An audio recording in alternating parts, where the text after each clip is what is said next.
Meeting of the South Hunterdon Regional Board of Education called to order. Adequate notice is required by the Open Public Meeting Act, which provided on December 30th, 2021 by posting the notice for the respective clerks of the City of Lambertville, Borough of Stockton, and Township of West Amwell, and advertised on December 16th, 2021 in the Hunterdon County Democrat and Trenton Times newspaper.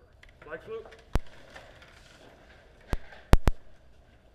Pledge allegiance to the flag of the United States of America and to the republic for which it stands, one nation, under God, indivisible, with liberty and justice for all.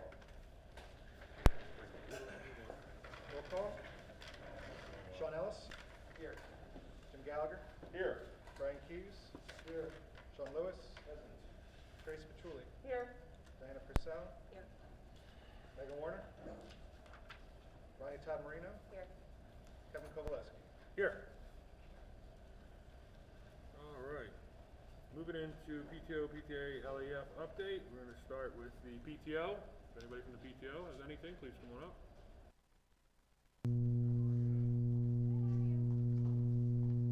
Hi guys, Jessica Hardigan, West Amwell PTO. We have our book fair coming up. Our book fair will be held for students from 3/21 to 3/25, and our family day will be Saturday, 3/19 from 11 to 2 with a rain date of 3/26, same times.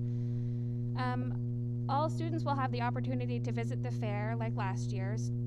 We'll pull kids out. Won't be quite the same. They can use cash or an e-wallet to make purchases. Parents can do that the same way they did last year with the link that will go out from us through Scholastic. The link is also on our newsletter that we sent out this week, so parents can click that and set it up for their kids. If they have any questions, they can email the PTO. We also are doing this year, we typically during family night, parents had the opportunity to shop for teachers and they could pick out a book and stick it in their boxes. With COVID, that's a little difficult, but this year we decided to have parents sponsor teachers on our membership toolkit app, so they'll have the ability to donate money and the teachers will be able to purchase their own books through Scholastic for their classrooms. And the link for that is also on our newsletter that went out this week. And thanks to the Mega 50/50, we were able to purchase field day t-shirts for every kid in the school. We did that last year using PTO funds, so this year we did a fundraiser to cover those funds. It's nice because we get to create our own little West Amwell rainbow, and it looks really cute, and it's easy to keep track of everyone in their own different colors. The forms need to be filled out by 3/25 so we can sort them and get them ordered. Our next member meeting is Monday, March 14th at 7:30, and we'll keep people posted on whether or not it's an in-person meeting or if we'll be sending out a Zoom link for that one. But that's all. Thank you. All right, PTA.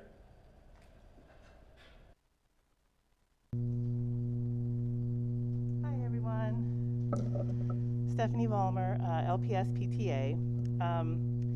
I wanted to say that we're really happy to announce that our first Art in the Community exhibit is up at Chive Cafe on North Main Street. Mrs. Johnson we worked with us and got this set up.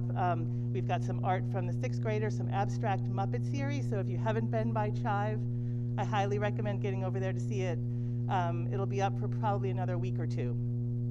But this is the first of several. Chive would like to continue this, the Birdhouse, and we plan to try to work with other businesses in town and ideally have sort of an entire sort of community where we can walk through town some evening in the spring and see a lot of different LPS art. So check it out. This is our little pop-up, see how it goes. The 6th grade fundraising team is doing a great job. So I want to do a shout out to all the families that are working to make sure they have the funds for their trip. The artist Jay McPhillips recently donated proceeds from a painting to the class. So we're grateful to him for that. There are 2 new fundraisers launching this month. One is Shlomo the Sloth, formerly known as Coco the Bear, for those of you who might be paying attention. But a giant stuffed sloth may show up on your porch. If so, you can make a donation and it will leave your porch. So keep an eye out for Shlomo. There's also going to be a raffle of an iPad 10.2, a 64 gigabyte device Ticket sales for that will start at the end of March with the drawing at the end of April. So if that's of interest, keep an eye out for more details about how to purchase tickets. But thanks to everyone for all your effort and support. They're doing a great job. Some events for us the next couple of months. We've got our spring book fairs in April, the 11th to the 14th. This is a local book fair that we're doing in collaboration with the Frenchtown Bookshop. It will run pretty much the same way a Scholastic Book Fair runs, but we're working with the bookshop now to create a catalog of books that is sort of tailor-made for LPS. So looking forward, this is a bit of an experiment, but we're looking forward to seeing how it goes. Our walkathon, our annual walkathon will be April 29th, and we're aiming for a spring dance outdoors in Ely Field on May 6th. So we've got some other things we're working on. If you can make it to our meeting on March 15th, please do. 7 o'clock, probably by Zoom. So thanks very much.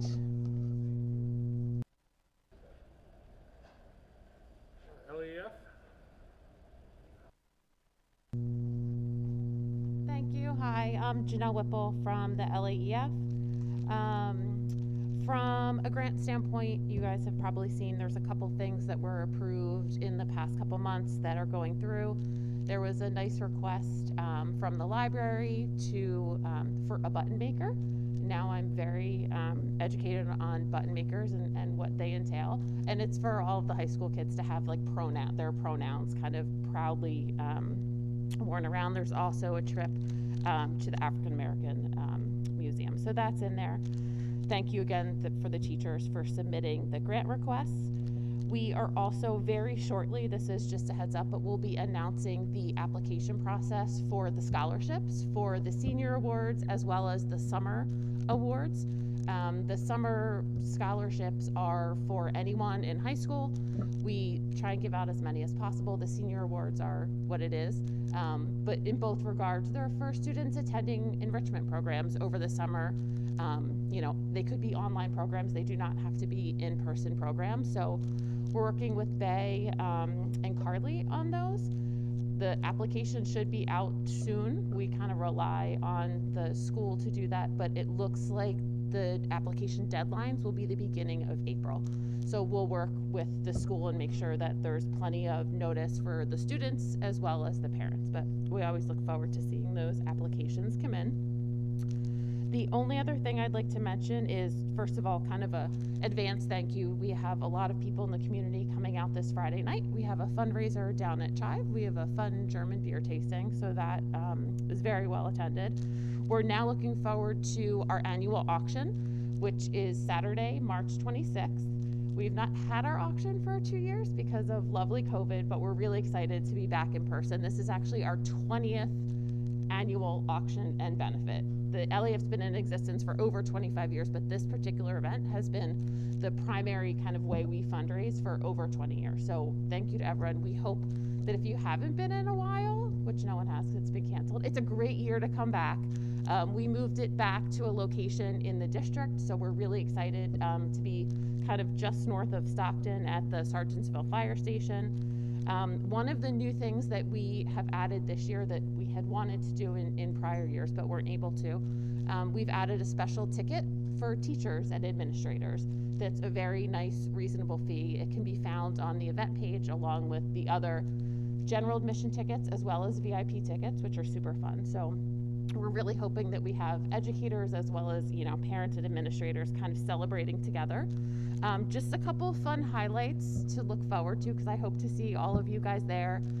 Get a table, bring your family, friends. We have a really well-known chef cooking for us this year.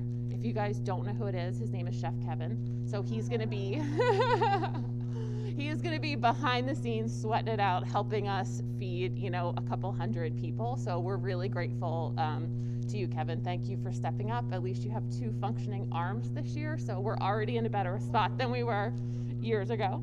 We're going to have live music. We have a ton of new items. Some of the more popular ones, as the kids that are kind of getting peeks at my basement say, You can get Chick-fil-A delivered for you and 3 friends to school for lunch one day. So I feel like that will be a very popular item. We have things like ice cream parties, principal for the day, all types of really cool stuff. We have lots of private chefs coming in to donate dinners and stuff. So I really would love, you know, everyone to come out and support it, because that's how we can support the grants back for the district. That's it. Thank you.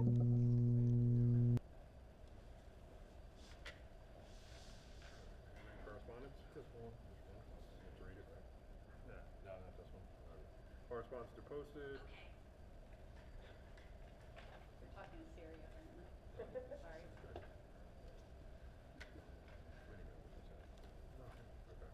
Moving on to the minutes, yeah.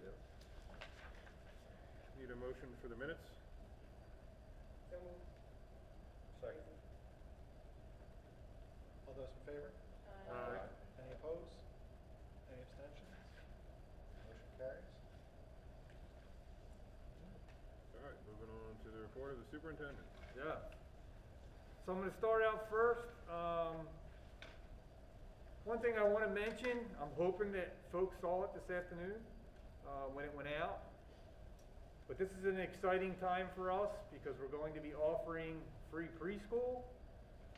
Really starting now. We've started it with some of our parents that are in the existing program, but just a little bit of background. Earlier in the year, the district decided to apply for a grant through the DOE to expand our preschool program. We were awarded the grant. The goal is, it's really a 5-year endeavor on behalf of the district, but the goal is to expand out our preschool. So right now we only have 2 sections of preschool at the LPS school. Next year we're definitely going to be expanding out to West Amwell. So there'll be at least 3 preschool sections, and there possibly could even be a 4th. That's something else that we've been kind of working with. So what we're trying to gauge is interest. Under the requirements of the grant, we can only have 15 students enrolled in each preschool class. So right now, that basically means for 45 students we're looking at for free preschool next year, which is awesome, compared to only 30 in the past. And then maybe even, depending upon how our numbers are, expanding up to 60. As part of the application process, the state of New Jersey uses a formula that calculates what we call our universe. And basically what they're saying is, and they use a formula looking at our enrollment, that in the community there are somewhere in the neighborhood of between 5.5 to 6 classes of 15 each of students that would meet the preschool requirements. So we're kind of phasing this in. We're moving a little quicker than we originally probably had thought, because we have 5 years to eventually provide free preschool for all students in our district. We're going to try to maybe even double our enrollment for next year. Definitely 1 more, maybe 2. So if you know of anyone who might be interested, please have them reach out based on this information. You should have received an email from Mr. Hewitt earlier today, and then it was also posted on our social media. But this is an exciting time because the fact that we can provide free preschool for all of our kids is amazing. So, and we're one of only 2 districts right now in Hunterdon County that actually were afforded this grant, so it's really neat. So just wanted to update folks on that. All right, so COVID update, and really what the title really is transitioning from a pandemic to an endemic, and knowing that it is something that we're going to continue to probably live with, and how do we do that and successfully do that. So my goal tonight is to go through some updates, next steps for the district, and how we're going to do things. And all of this is based on guidance from the New Jersey Department of Health. I will tell you, we've been meeting superintendents in Hunterdon County with the Department of Health on a weekly basis for the last month. I had the opportunity on Friday last week to be invited for the first time, honestly, with the Commissioner of the Health Department for the state of New Jersey, Judy Persicelli, along with other folks, just to kind of navigate through the most recent guidance that came out on February 23rd and answer any questions that we have. So there is a link, and I'll be sending this out tomorrow to all parents. If you want to dig through, it's also posted on our website under the COVID-19 tab. This kind of really breaks out the guidance that was released and highlights in yellow some of the changes based on the guidance compared to other editions that have been out over the last year. So it's important that we understand terminology now that we have vaccinations, we have boosters. So the DOH is determining that If you're up to date, it means you're fully vaccinated against COVID-19 and having received all recommended additional doses, including boosters when eligible. So realize that depending upon a student's age, the time limit is 5 months to be eligible for the booster. So what we've really been taking is case by case with our nurses to say if there was an exposure, right, and you're considered a close contact and you're vaccinated, when was the last time either you had the 1 of J&J or the 2 shots of Pfizer or Moderna, and then from there, how much time has gone by, and that kind of determines whether or not you should have had the booster. So our nurses have been working through that, so that's considered up to date. Fully vaccinated means being at least 2 weeks past completion of your primary series of vaccination series. So depending upon age, again, some of our younger kids are, have access to the vaccination but don't have access yet to a booster. It hasn't been recommended. If you're older, you have been recommended. It really is individualized based on when your last round of shots were. And if we're unable to determine the vaccination status of an individual staff member as well, then we're just considered them not to be up to date, right? And then they would fall into the protocol as far as quarantining based on that criteria. So this is terminology just to kind of be familiar with. So these are our numbers right now, but I'll tell you, I know that our numbers are higher than this. This is based on what's been reported. So my plug right now to our parent population is that if your child has been vaccinated and you have not reported that information in Aspen, which is our student information system, please do so as soon as possible, because we can only go by the numbers that we have and the data that we have. There's a link here for a short little tutorial. If you remember, we streamlined the process with Aspen because it was a bit cumbersome, and we made the decision to streamline it so it's easier. So please, if you've not updated Aspen, take a look at this tutorial when it goes out tomorrow and get that information up in the system so our numbers will increase, because I know they're higher than that. It's just a reflection on what's been reported. So we're probably, hopefully all aware by now that circumstances in New Jersey have improved significantly since obviously January. On my call this morning with the health department, based on our numbers as we sit today, they're saying within the next 2 weeks, there's a good possibility we may move into the green. So if you're familiar with the COVID activity levels, we want to be in the green. We don't want to be in the red. Obviously, we were in the red in January when we had the outbreak of the Omicron, but we're definitely heading in the right direction. So that's good news. So with that, obviously with universal masking that's been going on in schools for quite some time, the governor determined on March 7th that there's no longer going to be a requirement, and really left it up to districts to determine whether universal masking is appropriate for their schools. So what I'm here tonight to announce is that on March 7th, we will become mask optional for our students and staff inside of the buildings, as well as on our school buses. You may be familiar that the CDC on Friday launched that they got rid of the bus masking, and basically said as of really Saturday, you don't need to wear a mask. However, from our perspective with the Department of Health, they followed up and said, no, the masking mandate still is in effect till March 7th, even on buses, so for another week. Now, this is important.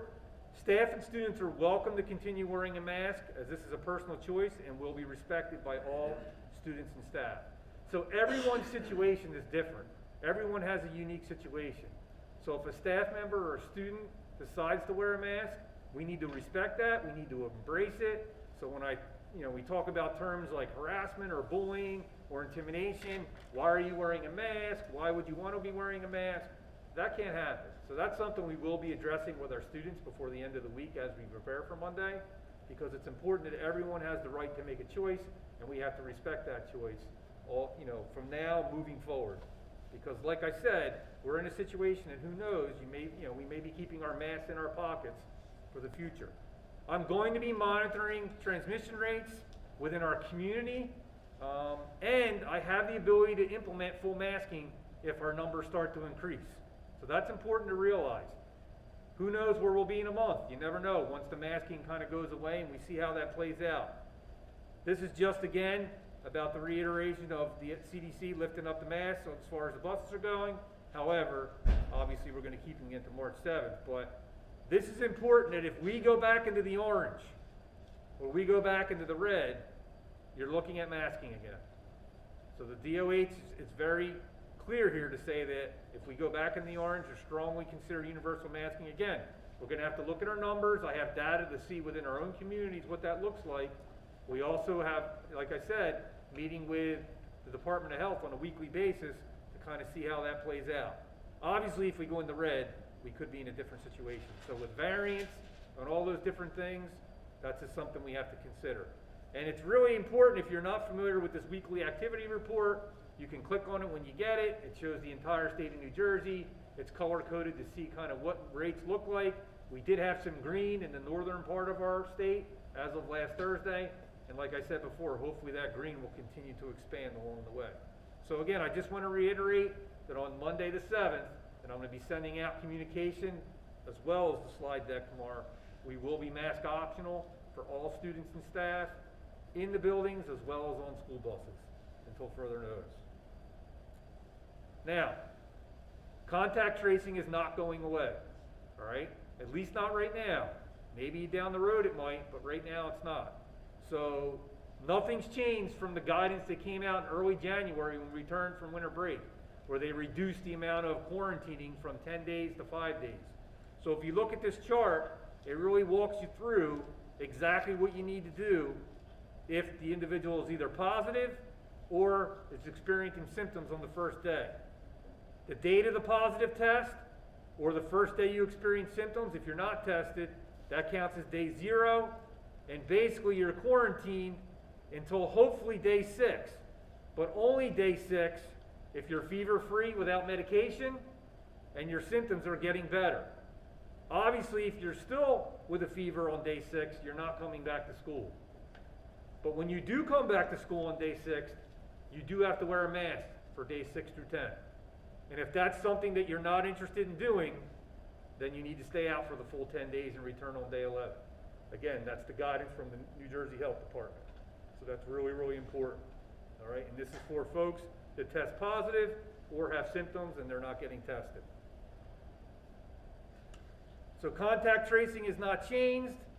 School staff should still continue to identify school-based contacts just as we've done in the past. Now, if you recall, there was an exception that was made with the whole 6 feet to say if students are masked and in school settings, you can go between 3 and 6 feet, and we've done the best possible to go with 3 feet, all right, as far as our contact tracing. So meaning that if you're 3 feet or closer, more than 15 minutes cumulative in a 24-hour time period, you're considered to be a close contact. Obviously, if you're vaccinated and you don't have symptoms, you're in good shape and you don't need to exclude.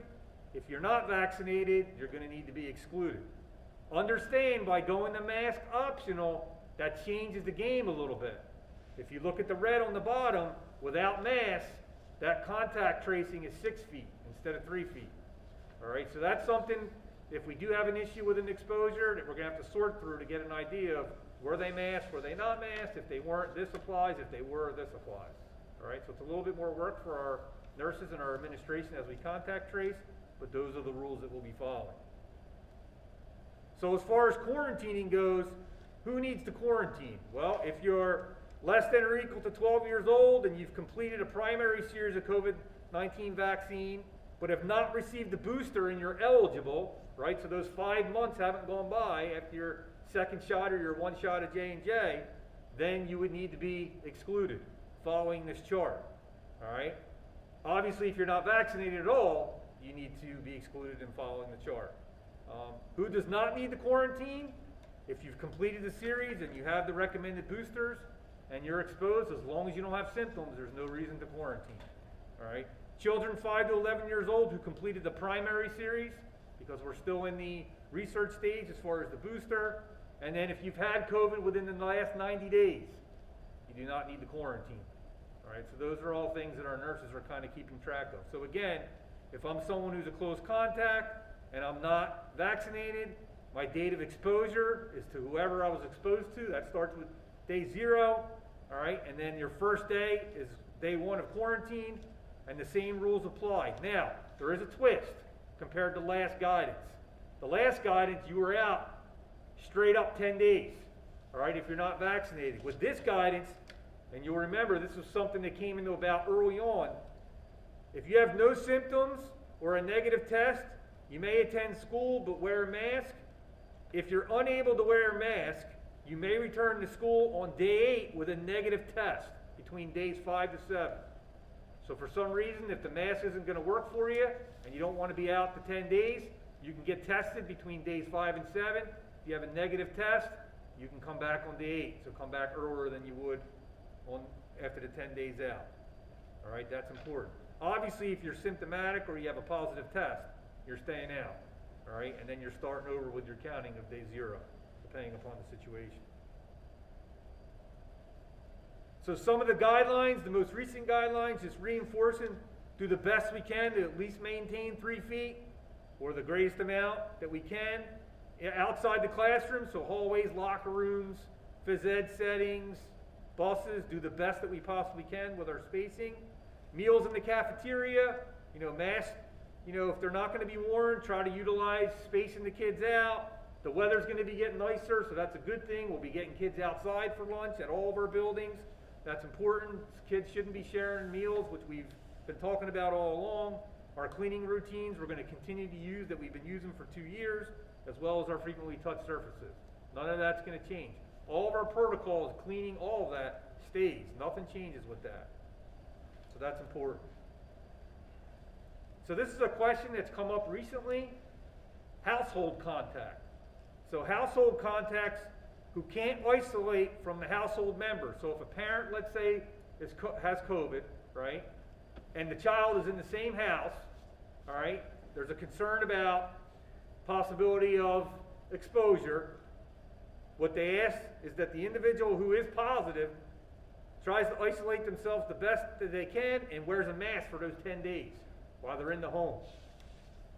Unless the household member is able to consistently wear a well-fitted mask in the household through day 10, in which case the quarantine period, the student can come back after day 5. All right? So that's where we're really relying on parents. We're not there, right? We don't know. We're relying on you as parents to share with the nurses. Yes, I was positive, but I had a mask on for the full 10 days. I isolated myself away from the rest of the family. My child has no symptoms. They can come back. All right? They can come back. So that's important. Now, we've been testing on a weekly basis probably about 80 to 90 kids since January, the beginning of January. So as a parent, if that's something that you're interested in getting involved with, here's the link where you can sign up. And it's been a pretty smooth process. I got to give Mrs. Ledger, who we brought on as an extra nurse. Pam Ledger's done an awesome job. She's taken the whole thing on, facilitates it, communicates with parents, works with our testing company, and it's been pretty seamless. So if that's something that parents are interested in, you can sign up. There's also what's called a test to stay protocol. So the theory behind this is that if you're exposed, all right, to someone with COVID, if you took a test on days 0 and 5 and got immediate results, so it's more of a rapid antigen test, you stay in school and you have to stay masked as well rather than be excluded. The problem with the guidance is right now it's saying the test to stay really only applies to students that were masked when they were exposed. So now that we're going mask optional, we're being told, hopefully in the next couple days, that this may change where it would be for any student, whether you have a mask on or not. And that's important because beyond home tests, which now we are accepting. In the past with the test to stay, we were not accepting a home test, only a PCR.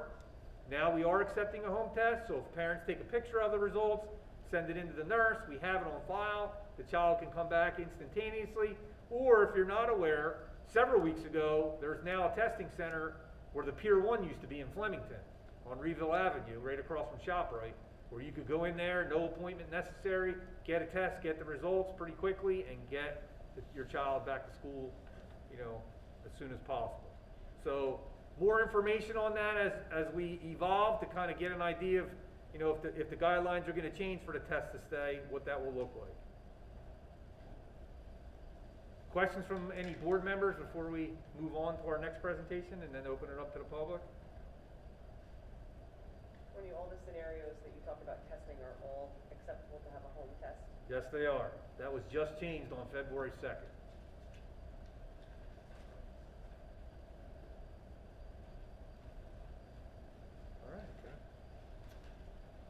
right, we're going to move in. So if any of the public has questions about COVID, they're more than welcome to ask it during public comment. But we are going to move into a second presentation, a really important presentation.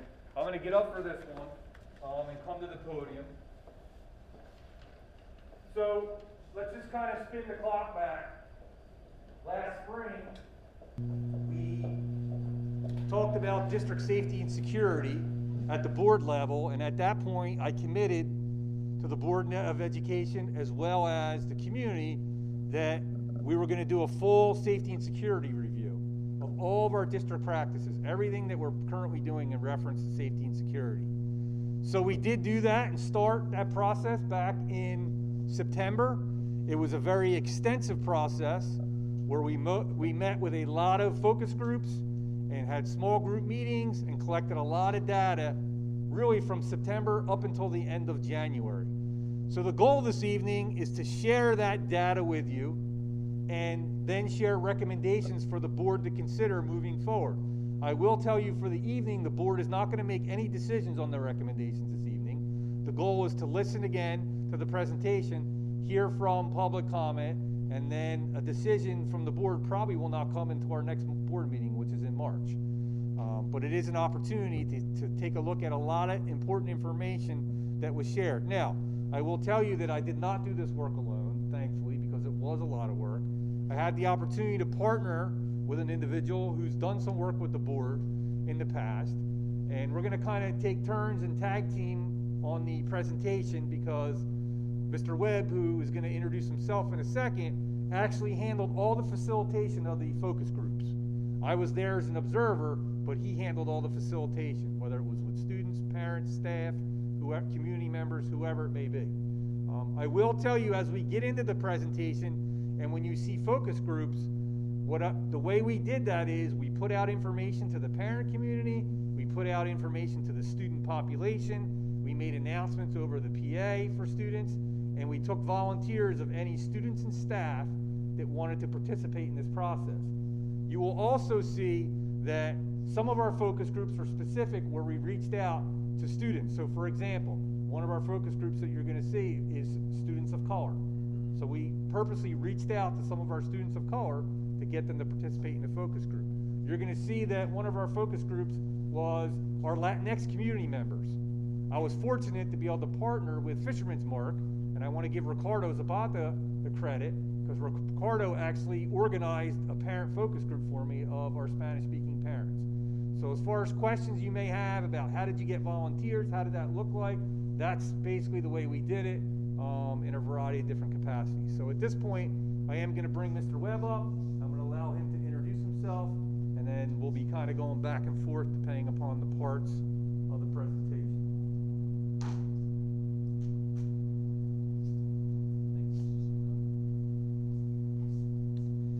All right, hello, and thank you for inviting me out again to do some work with your district. So I'm Marlon Webb, as introduced. Hello, everyone. That is what I look like without a mask and with a lot less gray hair. I think that was a picture before COVID. So, but I am that guy, I promise. My role here is as an equity consultant. My specialty is really facilitation. These are some of the things that I do. I'm an Army reservist, chief servant with the Pragma Foundation, and I'm a law enforcement officer as well. So my reason for being back at this point, I was before the board, I guess it was, I'm not sure exactly when it was it during the last school year? Okay, so we had a conversation with the board and I actually facilitated the board meeting at some point just to kind of speak about the things that you currently had going on. And part of that facilitation evolved into the safety and security review, but a large portion of that was just drawing information out from the board and the community to find out what areas of equity we needed to work in. And part of that really came down to making sure that all the voices were heard within your community and that we were getting the best information that we could so the board and the community could make good decisions about what was happening in the school district, specifically regarding equity and then as it related to safety and security. So for me, this is really the culmination of that conversation, being able to give you some of the information, actually, well, giving you essentially all of the information that we've looked at and bring that back for you to kind of digest. Okay. Okay, so our agenda this evening is to provide background information on what the state requires in reference to safety and security drills, review the protocols currently used for this district, review systems in place in reference to safety and security, provide anecdotal feedback from the various focus groups during the review, review the recommendations from the New Jersey Department of Education Office of School Preparedness and Emergency Planning, walk through from the facilities here, and provide recommendations for the future. Okay, and here you'll see our timeline of the focus groups that we've gone through. In addition to this, we'll actually go through the responses from each focus group.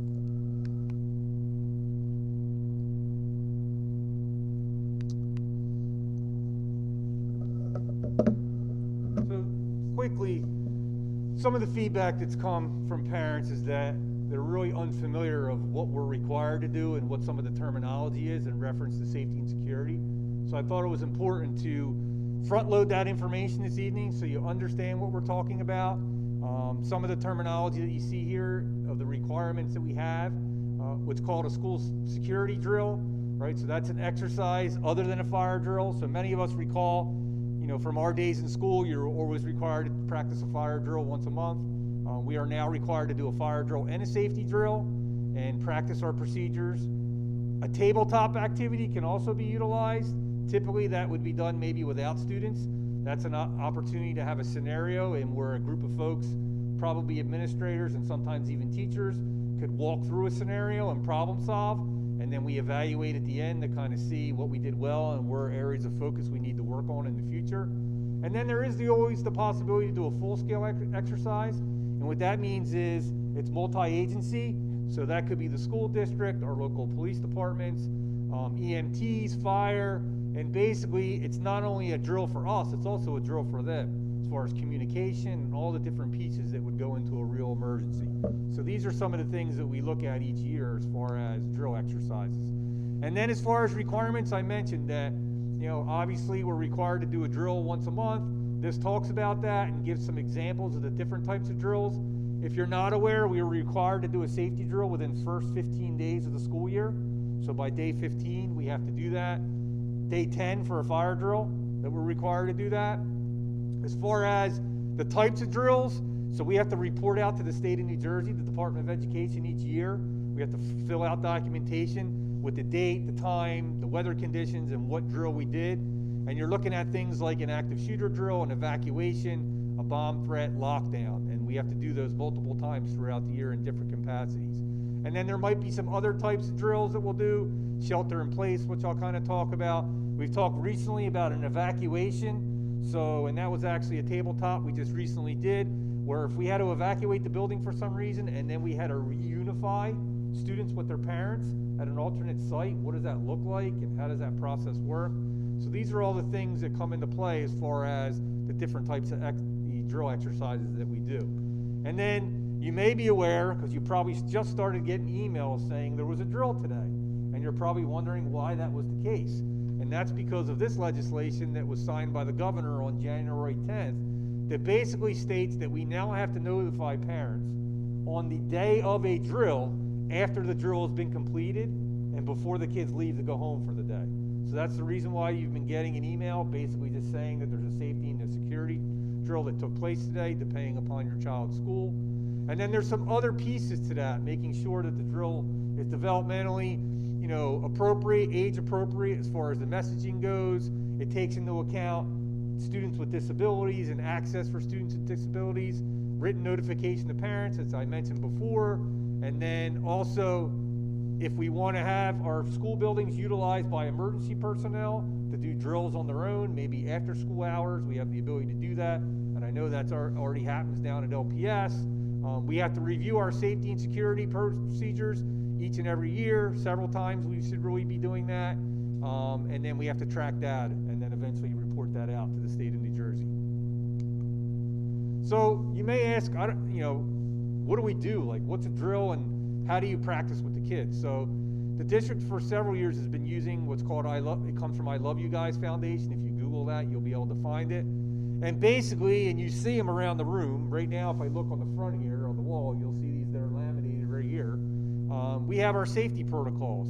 And there's really 5 areas that we look at. We look at what's called a hold, secure, lockdown, evacuate, and shelter. So a hold could be a situation, for example, where let's say we had a medical emergency in the building and we had to call EMS, and in 5 minutes all the students are going to be passing time to go to the next period class. We don't want that, right? We don't want all the kids out in the hallway.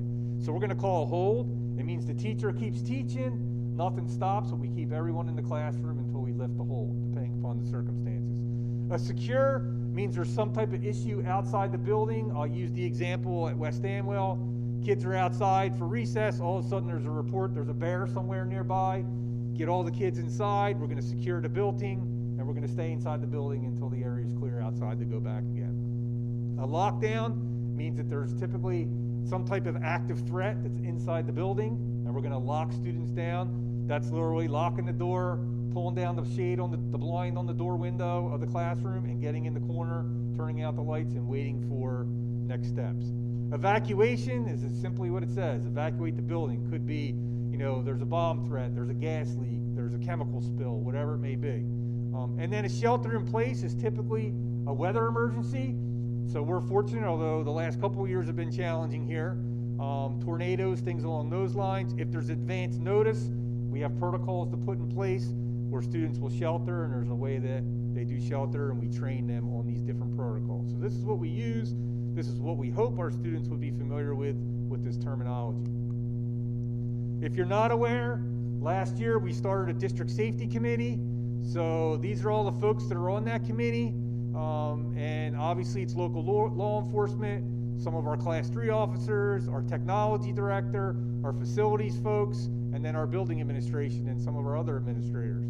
So this is kind of our goal. We meet 4 times a year, really to review our protocols and make sure we're consistent in each building, make sure we're using best practices for emergency procedures.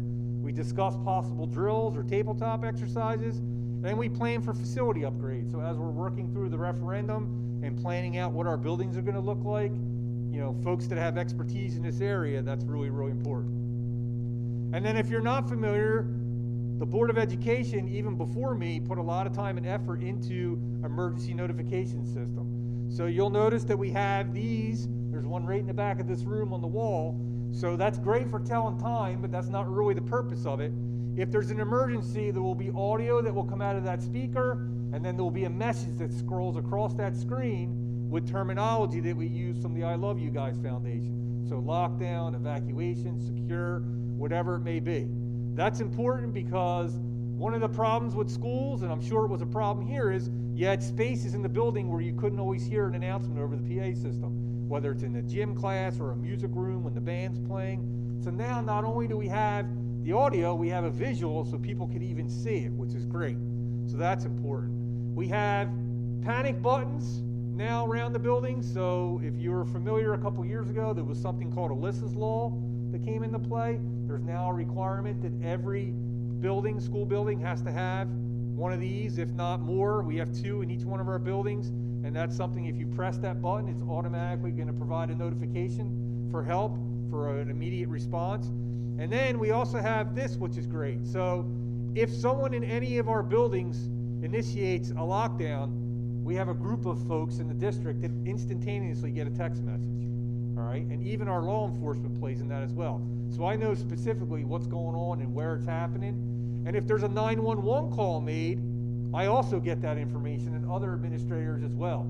So I know that not only was it made from LPS, but it was made in the nurse's office at the exact time. And that's important information because we can get that as soon as possible. EMS can get that information as soon as possible. And you're not walking in the building where 911 was called, where's the emergency? You know instantaneously.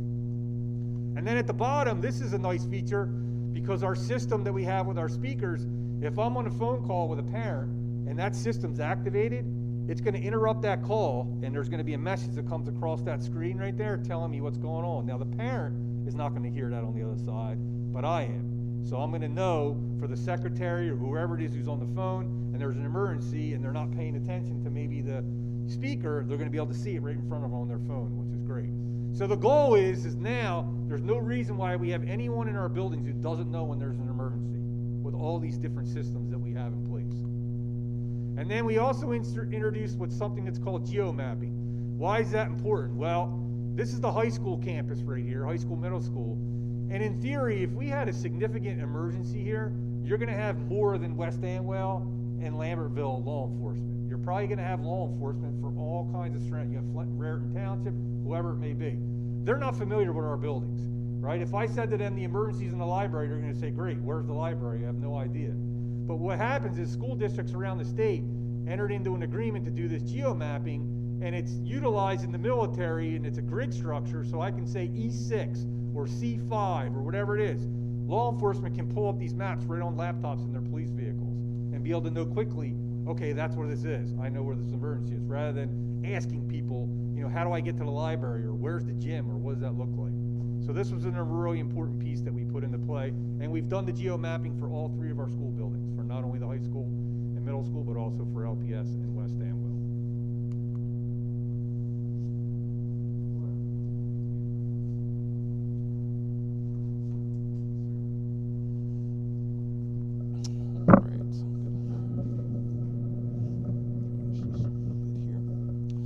Okay, so we're going to start off with the questions. We're going to start off with actually, I'm not going to read through these questions here. As we go through the slides later on, you'll see that the questions are relisted with the actual responses that we received. Okay, so here for the staff focus group, the questions we have: do you feel as though you have received adequate training on district safety and security protocols? Do you feel our students have received adequate training on district safety and security protocols? And how do you feel about the security protocols that we currently use as a district: hold, secure, lockdown, evacuate, and shelter? The responses were, overall, yes. However, we need to do a better job with new staff and training. They received training during new staff orientation in August, along with many other topics. There should be some type of review with new staff once the school year starts. Custodial and maintenance group has never had formal training in our safety protocols. Over the last year, our drills have not been the same as they were before the pandemic. Also, we need to practice drills during times like lunch, arrival, dismissal, passing time in between classes, rather than just in the middle of class. In addition, let me make sure we have the same questions here. Yes, they are. And the responses are: students don't know what to do when in different rooms compared to the classroom they're in most of the day. These are pre-K through 6. Sometimes students don't take the drills as serious as they should. I realize there is a balance between taking the drill seriously and not scaring students. I just want to make sure if for some reason a staff member was not able to or available to students would know what to do on their own. And more training for students who are in the hallway or the bathroom during a drill, what they should do. At LPS, we need more scenario training since our school is in a city. Continued questions for the staff focus group. How do you feel about having a Class 3 Special Law Enforcement Officer in your school? And what do you think the role of the Class 3 Special Law Enforcement Officer is during the school day? The responses were: we can definitely see the changes that have been made to the program this year, as you hardly know the officers here, and we guess that this is the way it's supposed to be. Having a Class 3 officer in the building is reassuring, makes us feel more comfortable, as that person is looking at things in reference to safety that I would not even think about due to their training. Coming from LPS, LPS has many site challenges, which include community members using the playground area during the school day while LPS students are out at recess or out for a PE class. And also, it would be nice having some more diversity with our Class 3 officers, possibly a female officer. Further question: what recommendations do you have to improve safety and security in our district and your school building? The answers were: we need more cameras at LPS and WAS. We need a secured vestibule at WAS. Why does everyone else have one? There are door access issues at LPS. Why can't LPS and WAS have the ID swipes like the middle school and high school? At LPS, we only have a key for the front entrance. What about the door near the playground? Can we get a door swipe? If we have to bring students in from the playground area quickly due to an emergency, it would be a challenge. More clear expectations for parents during arrival and dismissal times. Blinds are an issue at WAS for classroom windows. We should have emergency kits in each classroom in case we are in a lockdown for an extended period of time. And what about bulletproof film on classroom windows? We should use the interior courtyards for a lunch space at the middle school and high school rather than outside near the parking lot. And staff needs to be reminded about wearing IDs. The further question is there anything else you would like to share about building safety and security? And the responses were, students at the middle school and high school should wear IDs. Could we have a text communication list to staff so in an emergency the administration could communicate with staff without using the PA system? Are we supposed to have room numbers on our classroom windows and exterior doors for law enforcement? How would we handle communication to parents to prevent them from storming the building in a real emergency, especially combating social media and students having their phones? Senior privilege makes us nervous. When we end drills, we use the all clear with our new system. Should we have 2 steps to do this? What if an intruder forces the principal to hit the all clear so staff and students leave the lockdown? Okay, our focus questions for students, and we'll get right into those. The students from the social justice class focus group, here were the questions that we started with them. Do you feel as though you have received adequate training on district safety and security protocols, and how do you feel about the security protocols that we currently use as a district: hold, secure, lockdown, evacuate, and shelter? The answer is, even though we practice, we are still confused with some of the protocols that are part of the safe school terminology. We really rely on teachers to lead us in an emergency. Also, we feel safe at school, however, realize we are not as familiar with the security protocols as perhaps we should be. Social justice class questions: how do you feel about having a Class 3 special law enforcement officer in your school?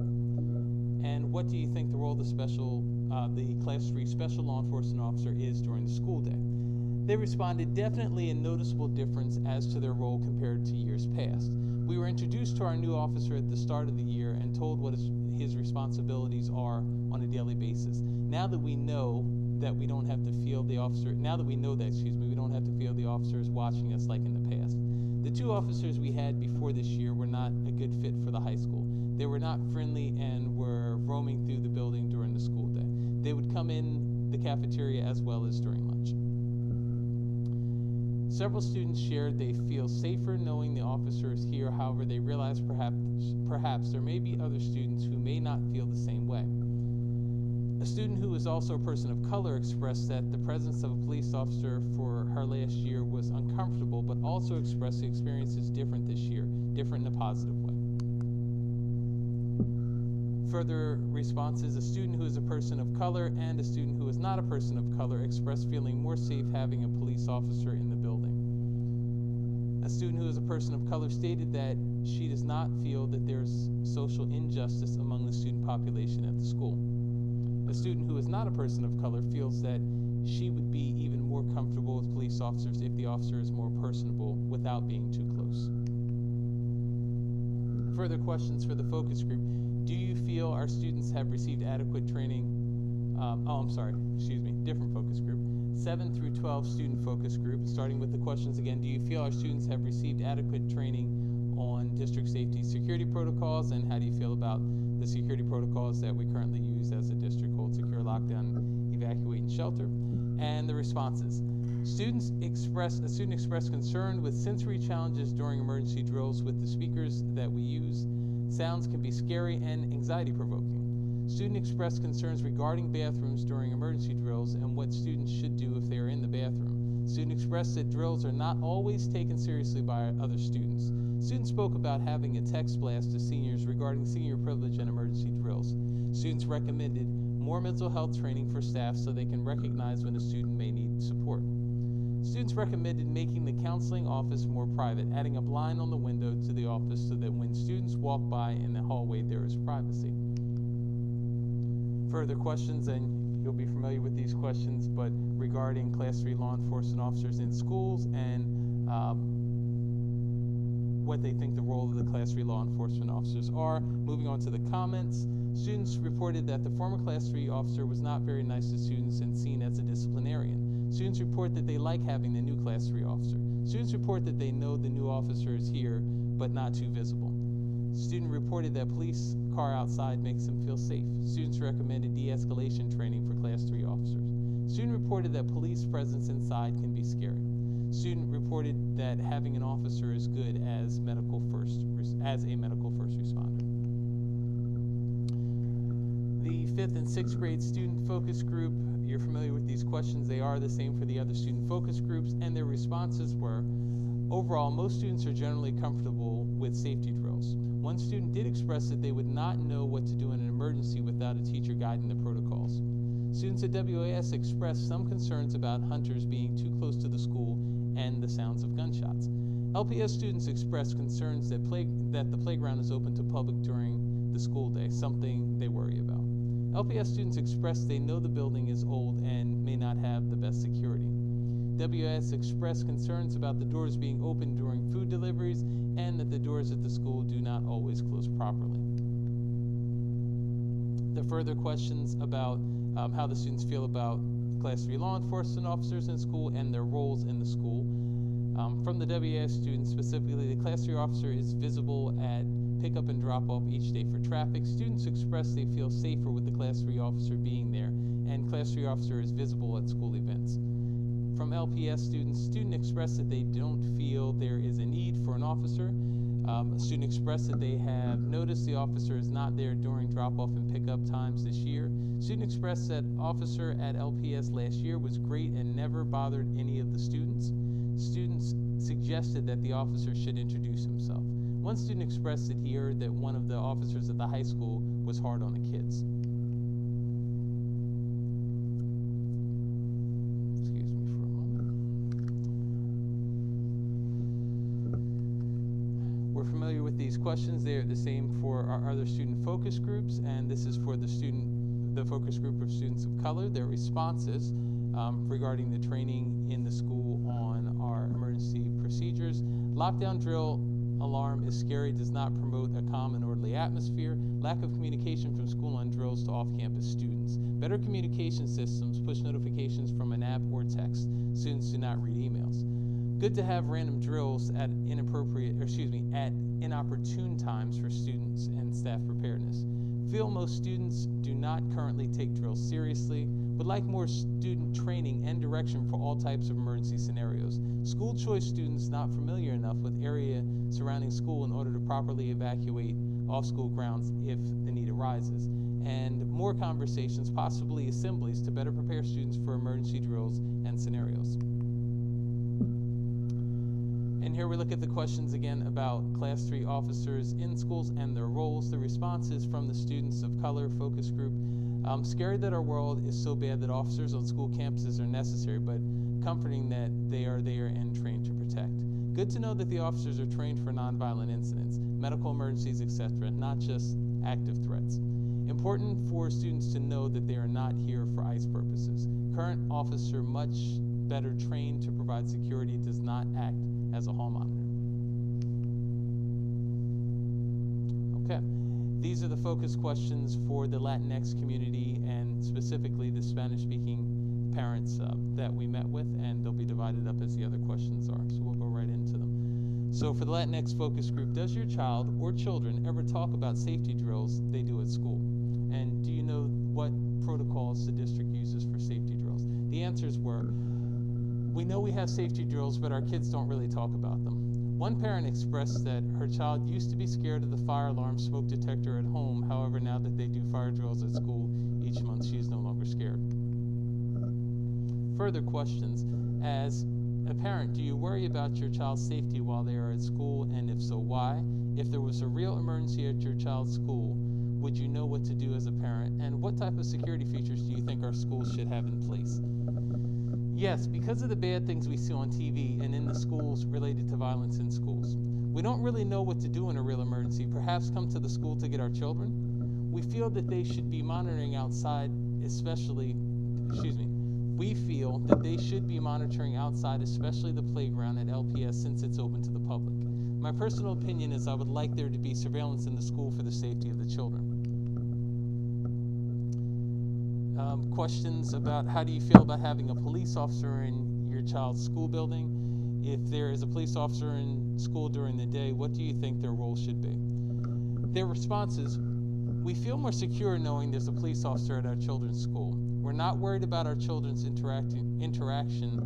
not worried about our children interacting with police officers. It's very good for the safety of our children to have a police officer in school. It's important and essential to have a police officer in our schools. I feel safer that my daughter is protected by police. Thank you for taking, and further comments for the same questions. Thank you for taking into account and for taking care of our children. The fact that some police officers have acted negatively does not mean that they're all the same. A protected community is a safe community.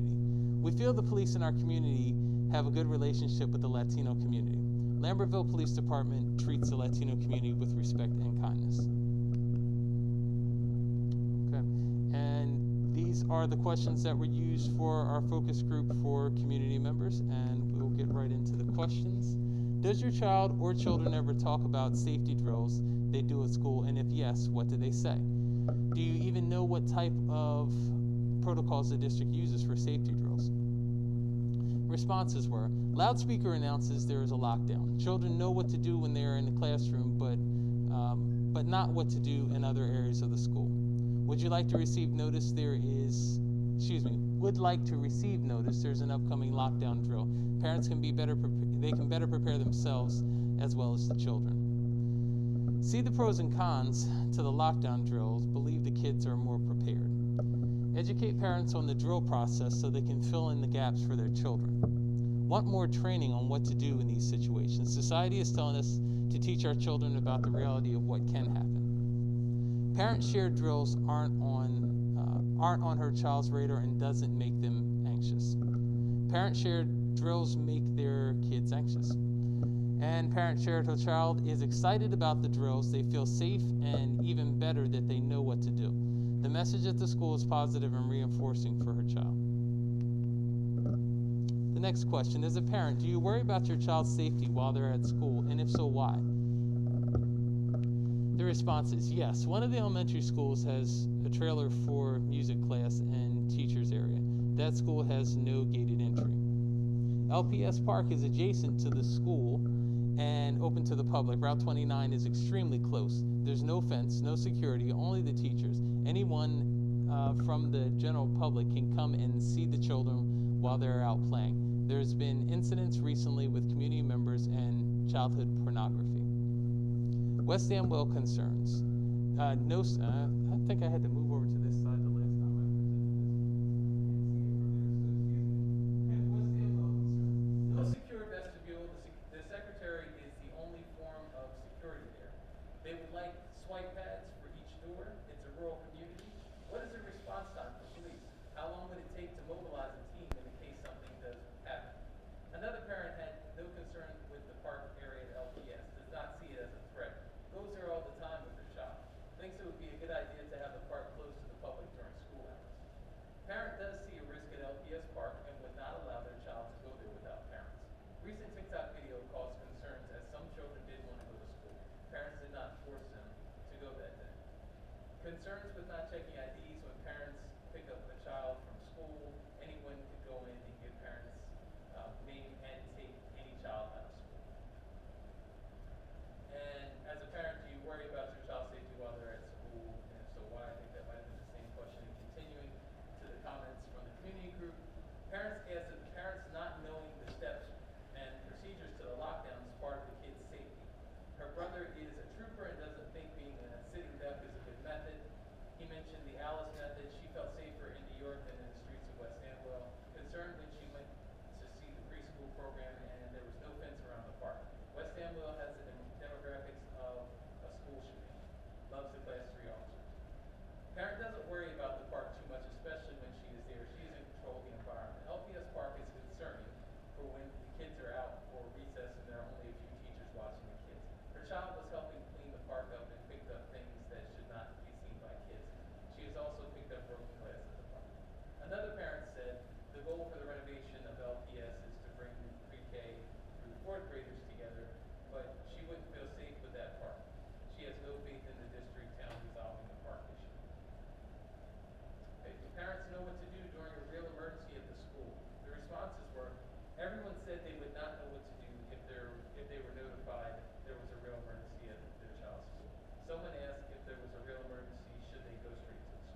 concerns with the buzzers at middle school and high school seems at times you can just say you're a parent and be let into the building. Anyone can buzz and say that they're a parent and will automatically be let in. How do they know who we all are? Some schools run backgrounds on the people who are allowed into the buildings using a driver's license, especially if they are parents who come in to read to the students.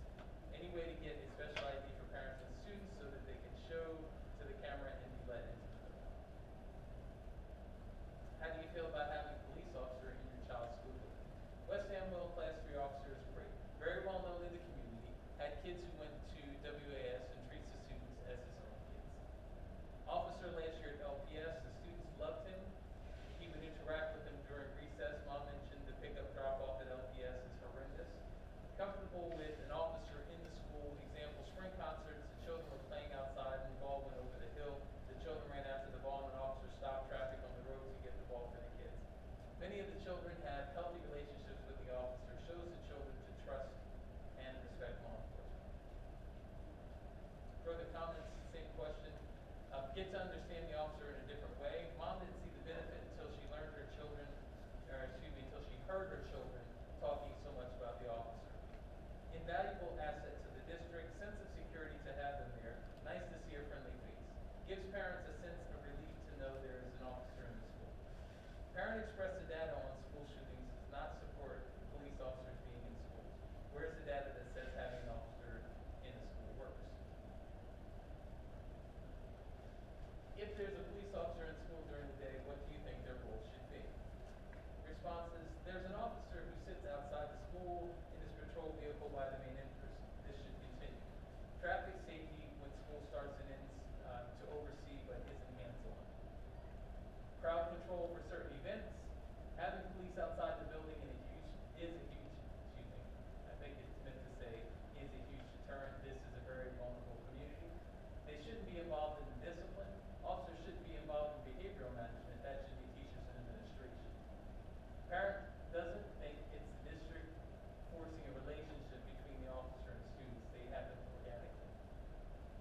Parent argued that bus drivers, guidance counselors, teachers are mandatory reporters. Law enforcement will feel the need to report to the police department. Parent used immigration as something police would take into their own hands to report. Maybe a parent being involved in some illegal activity.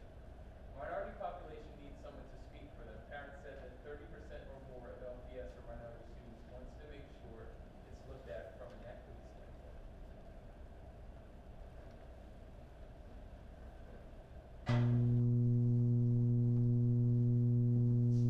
So as part of the review, the New Jersey Department of Education has an office that deals with safety and security.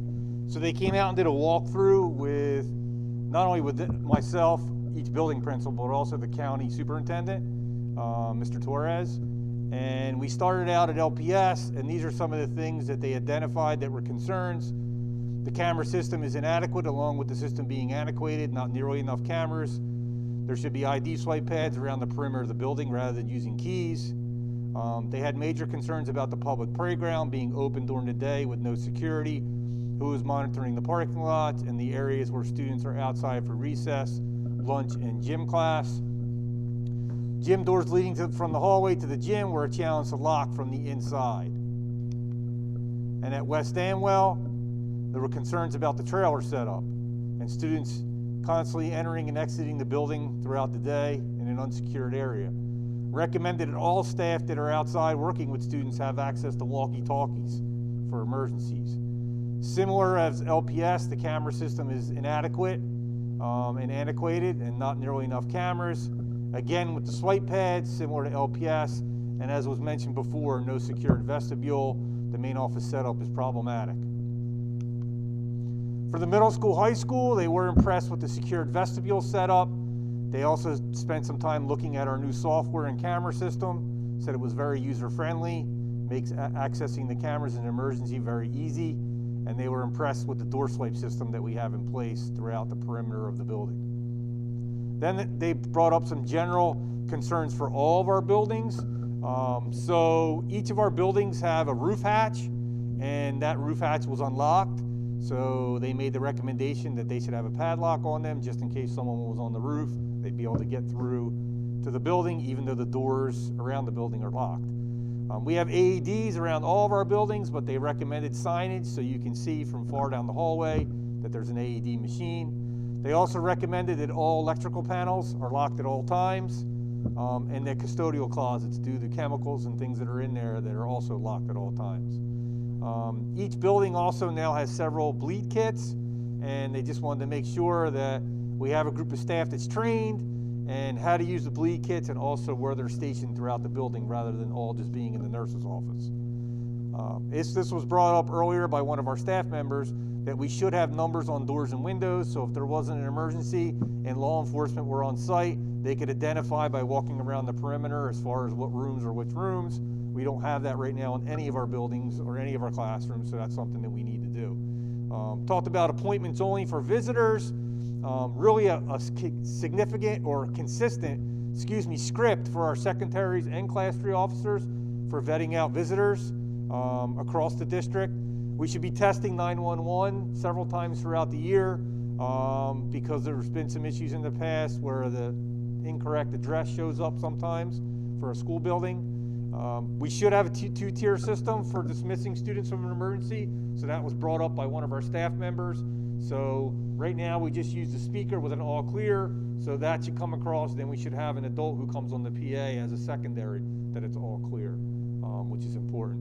Signs on, so as part of Alyssa's law, besides the panic buttons, we also have lights on the outside of our buildings that when we're in a lockdown, they flash, but we don't have any signage under there that indicates why they're flashing, meaning a lockdown in progress. So even if our students were to come back to the campus because they're out at lunch and they're seniors, if they would see the light and see the sign, they would know that there's a lockdown in progress. And then colored lanyards. So what that means is that when I walk down a hallway, just by the color of a lanyard that someone's wearing, I can tell why they're there. A certain color for teaching staff, a certain color for visitors, a certain color for substitutes. So I don't even have to get close enough to look at their badge. I know by that lanyard why they're there. And if they don't have a lanyard on, then that raises a red flag of why are they in the building without a lanyard. So that was a good suggestion. So now we get to the point where some conclusions. So based on the work that Mr. Webb did and all this data kind of putting together, what are some conclusions based on all this data? And then what are some recommendations for moving forward? So one that came out with our staff, we need to do a better job with training our new staff. You know, we only have 2 full days in August before all the kids come. We cram a lot of information into that. So we're talking about how we can kind of do some initial and then continued follow-up so it's not information overload for our staff. It's really important, and this came out several times throughout the review, that our kids know what to do even if there wasn't an adult in the room for whatever reason. And it came out through several of our focus groups that we're a little unsure of what the protocol will be, and we follow the lead of the adult. So that's some training that we need to do a better job with our kids. This came out loud and clear. I think it was pretty obvious on the slides. Parents have no idea what to do if there's a real emergency, and that's our fault because we haven't educated on what they should do. So one of the suggestions actually one of our board members just had was when we now send out that we notify parents of a drill, there's information we can also share each month with kind of like some high points of if there's an emergency, here's what you should do. Kind of step by step, 4 or 5 things you should keep in mind. So that's something we'll start doing because we don't want parents to come to the school, right? Even though we know that's probably going to happen, that's the worst thing that could happen because it's, you know, things will be crazy enough without all parents storming the building. We need to practice drills during unique times. So the kids were very open to say, we always do it in the middle of class, but what about lunch? What about passing time? You know, earlier in the year in this building, we had an issue where we had an electrical fire during arrival time. As the kids are coming in, the buses are dropping off, so what do? Do you go in the building, not go in the building? Where do we go? All those different things. It's easy to do it right in the middle of class, but some of these times is where it's more challenging. And I've come to the conclusion that students don't really read emails, and they told me that. So we need to do a better job of communication. We've talked about that, especially for our seniors that are off campus and they're in town and they're eating lunch. If there's a real emergency, how can we maybe text them a communication so they know not to come back to the building if there was some type of real emergency? That's important. Text messaging for staff. So there may be times if we're in a specific scenario where we want to get information to the staff, but we don't want the kids to hear it. So we're not going to announce it over the PA. So yeah, we can email, but the quickest way probably to do it is just to have a text message chain list that we actually can do through our school messenger system, so the principal can quickly send it out. And it might be something as simple as, hey, it looks like we're going to be in a lockdown for a while, right? So they know to prepare. They don't need to tell the kids that, but the teacher knows rather than wondering what's going on. So that's something we want to get up and running. Obviously, implement the recommendations from the DOE is important. So I'll fully acknowledge, based on the information that we had available to us, that we did not do a good job as a district in launching the Class 3 officer program back in 2018-19. I think that as a result of that, it led to many misconceptions as far as what the role is and the purpose of the program, and caused a lot of concerns along the way. And I think it's also pretty apparent from the review that we did that it's really important to have the right fit, right? I don't think we necessarily, and nothing against anyone who was here in the past, but I don't think we had the right fit here specifically at the high school. And I think we do have the right fit now, who was also the same officer who used to be at LPS. And I think that came out pretty clearly throughout the evaluation in a variety of different groups, whether it was, when 5th and 6th graders are talking about someone who's at the high school, you wonder, how they hearing that information. So, but the right fit is essential for the program to be successful, no doubt. All right, so where do we go from here? So it's important to understand that we have to take a comprehensive approach. This isn't just one thing or another thing. When we look at this, and I think this was the best way to kind of represent it, we're talking about mental health, we're talking about preventative, right? Training, we're talking about facilities. So if you look at all this, mental health, first aid training, what are our facilities? And especially as we develop 2 new facilities, what should they look like? How can we partner with community organizations for mental health support? How can we do a better job training our students, our staff, and our parents, right? Continual evaluation of our overall comprehensive program. And then what should we do in reference to school safety personnel? And obviously that was part of the review. So here are some recommendations that I have for the board moving forward, all right? We're going to train all staff in mental health first aid during the 2022-2023 school year. And the reason behind it is we really want to make sure that our staff can recognize signs and symptoms of anyone who's suffering from a mental health issue. We want to make sure that our folks are comfortable interacting with someone who's having a mental health crisis and can connect them to help, and investigate training for our students as well as the parent community members. So that's a really important preventative piece that will be one of our goals for next year. Another really important piece is we're going to expand available school-based mental health services by contracting, and it's on our agenda for approval tonight, with Rutgers Behavioral Health to have a trained clinician on site to support students struggling with mental health challenges. So a level of intervention above what we currently have now, all right? This partnership would include the following: individual therapy, group therapy, family therapy, during the school day, after the school day, on weekends, whenever. This will be a 12-month person, not a 10-month, all year long. Crisis assessments. So unfortunately, we've all been in situations, and parents have been in situations where their child's in crisis and they don't know where to go to have them assessed. We will have someone on staff that can perform that assessment and then determine next steps. Case management. One of the biggest challenges with student mental health, and adult mental health for that matter, is coordinating services. Where do I go for this? What services does this person offer? How does that all work? And that can be quite overwhelming. And also, that doesn't even include the insurance side of things, which can even be more overwhelming. So it's really important that we have a point person that not only can case manage kids in our buildings, but also help. And the fact that we're going to partner with Rutgers, they have unlimited resources. So if a student does need, for example, partial hospitalization or a hospitalization inpatient facility, they can help bridge that gap with those providers to make sure that that process is easier for parents. Not to mention, we'll have full access to all of the Rutgers behavioral health resources, which is plentiful.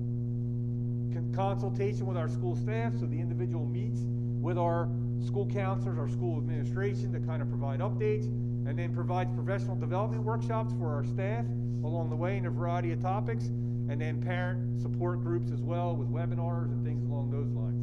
So our goal is to perhaps have this person on board this year, meaning like in April. We're working at Rutgers right now, as interviewing candidates that we think will be a good fit, and that person can be utilized across the district. We're going to house them in the 712 building right now, but they can be utilized across the district. So that's really, really important when we talk about preventative. So facilities and processes.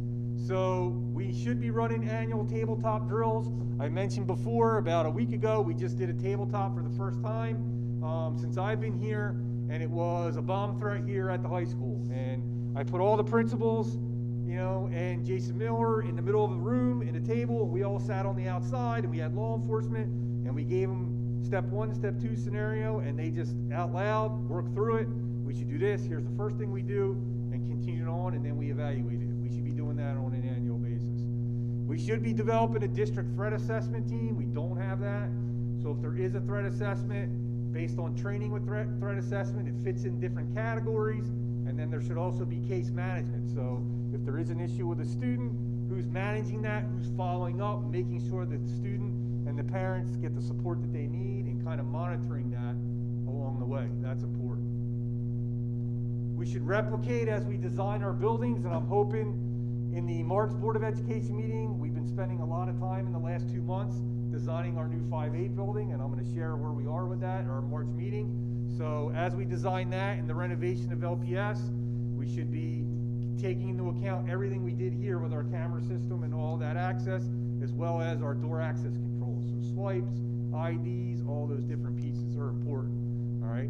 We want to make sure in the interim, though, there were some things that were identified in West Amwell and Lambertville. So, and this was an important conversation in our parent focus group.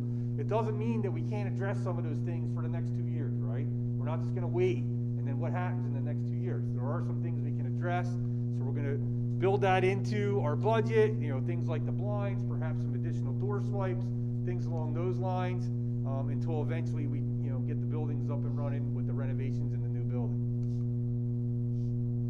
So this came up. I think it's an important one, but I think we should explore opportunities with the community, perhaps gun safety classes, you know, for families and children in the district and the community. So the goal would be to look at some resources and provide that information to our parents, and for them to hopefully take advantage of it. And then I do want to have, and that conversation is actually going to start this week, a discussion with the city of Lambertville about the possibility of limiting public access to the playground area during school hours. So would it be possible to post that area during school hours, so when we're out at recess, different things along those lines, and then, you know, that would be opened up to the community when school is out each day, and obviously on weekends. And then, as part of one of our capital projects this summer, we're going to be installing cameras on all of our school buses. Right now, we don't have cameras on any of our school buses. And in this day and age, it's really important that we have that for a variety of different reasons. So that's important. So we all know this was a big topic, right, of the evaluation. It wasn't the only topic. I'm hoping you see that now. But it was a big topic throughout. And basically, I've kind of summarized it into 2 different perspectives. So since I've come here, now almost getting close to 2 years, I went back and looked at, beyond all the feedback we got through this evaluation process, I went back and also looked at every email I've ever gotten about Class 3. And I tried to pick out what are some like key points or key words that were common themes among those topics or that topic. And I've separated it into 2 perspectives. All right, so perspective number 1, and there's 4 bullet points for each. Having an officer in the building is reassuring, makes us feel safer, as that person is looking at things in reference to safety that we're not trained not to. And we don't even think about some of those things. Parents have a sense of security knowing a police officer is in their child's school. Realize, I get that's an emotional reaction, but it's a reality of a reaction, right, that I can't ignore, right? It's nothing that I can measure. It's no statistics that I can put out there. If parents feel that way, I obviously have to acknowledge that. There's no way to measure how having a police officer on campus has been a deterrent to somebody possibly considering harming students and staff, or will be a deterrent in the future. So again, when we talk about, you know, analysis, statistics, studies, this is one where it's really difficult to measure because there's no real way to measure it. It's not just about protecting against a school shooter, having someone there to provide input about facilities in reference to security, feedback about our drills, help with traffic flow, and arrival and dismissal time are all very important. So that's perspective one. But then there's another perspective that I have to listen to, and that's perspective two. Having a police officer in school can be mentally and emotionally harmful to students of color. Since the officer is hired by the local police department, the school district has limited accountability. Class 3 officers have police powers, and there's nothing the schools can do to change that. Working or wearing a police uniform, badge, and visible weapon in school can be intimidating to certain student populations and pose a risk to students and staff. School shootings are extremely rare and don't justify having a police officer in a school building. More money should be allocated towards counseling of our students. So what I need to do is take all that information, and I got to really think about, in 2 years, we're going to have a district pre-K4 school in Lambertville, and a new 5-8 building, and then a 9-12 building. So how do I take all that information and make it into a recommendation, and not just for next year, but moving forward as a district based on our plans that we have and what we're going to be looking like? So what I've decided to do is, I'm making a recommendation to the board, taking in both perspectives, and again, realize, when I make a recommendation, it doesn't mean that it's all one side or the other. I'm trying to make a recommendation here that folks can understand that there's compromise in certain situations. So I am saying that we should have an individual dedicated to the safety and security at each school that is not a police officer. And what I mean by that is, we would hire a retired law enforcement officer at each school to oversee building, safety, and security. We would call that individual a campus safety officer. There would be one at each school. They would wear a district uniform, pants and polo shirt, sweatshirt with an SHRSD logo. They would be under the authority of me and would have no police powers. The superintendent will be responsible for hiring, training, and evaluation of the campus safety officers. The superintendent would work with, this is a gentleman who's been endorsed, quite honestly, by our board attorney that has an expansive amount of expertise in safety and security over 35 years. And when I send out the slide deck tomorrow, you're more than welcome to click on his resume. And has had experience specifically in what I'm proposing offering.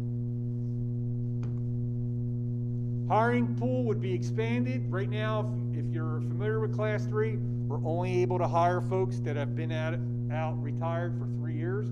If you've been retired more than 3 years, you're not eligible to be a Class 3 without repeating the police academy. So it gives us a little bit more flexibility with hiring candidates. I am recommending they would carry a weapon, but it would be concealed, not visible. The board would need to update its safety and security board policy regulation. I see the roles of this individual to be exactly the same roles of our Class 3s right now as far as when they're in the building. And I hope that people would take from this review that there definitely was a change in what that was for this year, and the change was noticeable by both students and staff based on the review.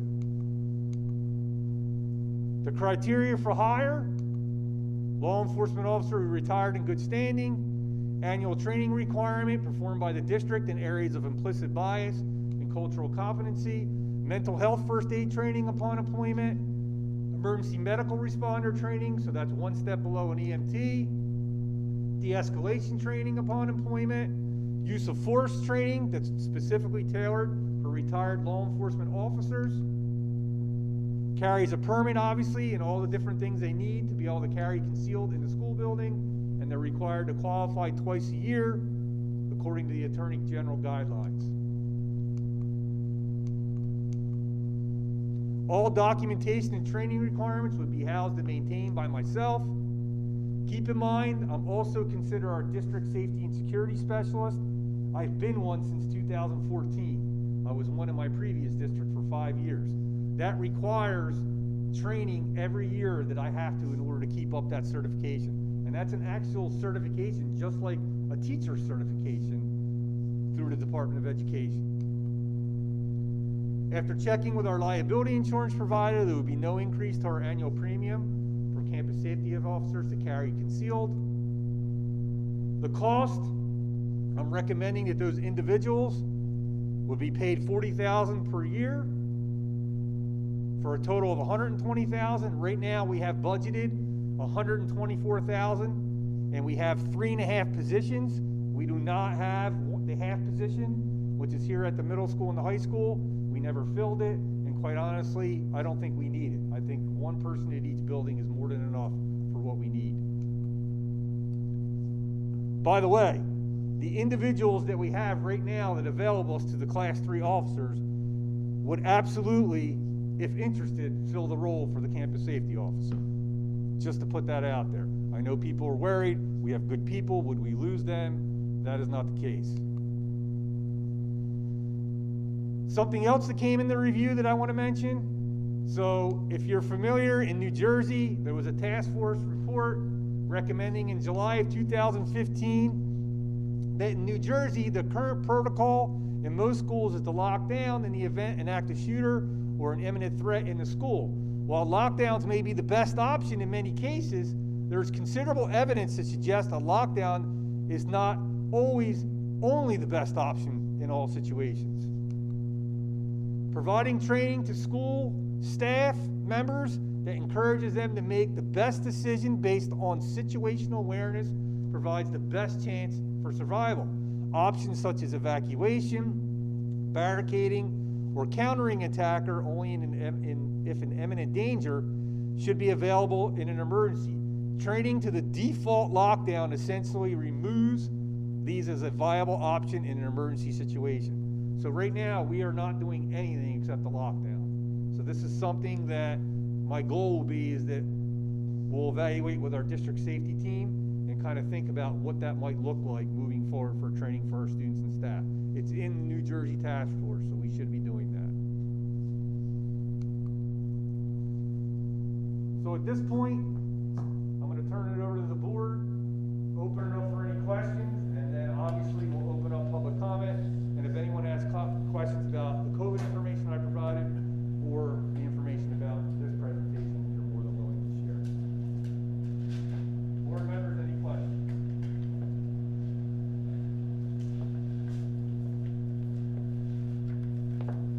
I have a question. Go ahead, Phil. Thank you again for putting all this together and trying to accommodate all perspectives. Tony, I think that we saw the cost of the campus first officers. Safety officers. Campus safety officers. We didn't really see the price tag for any of the other suggestions, which I think those suggestions are all great and very thorough. But it would be good to know, what we're looking at cost-wise there. So I know that it's fresh off the press, so I have an idea what we might be able to, Yeah, I think within the next week or two, I can get that information to you. Yep.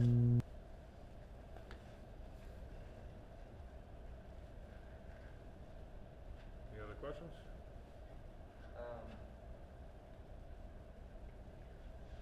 So I did have one other question. So a lot of the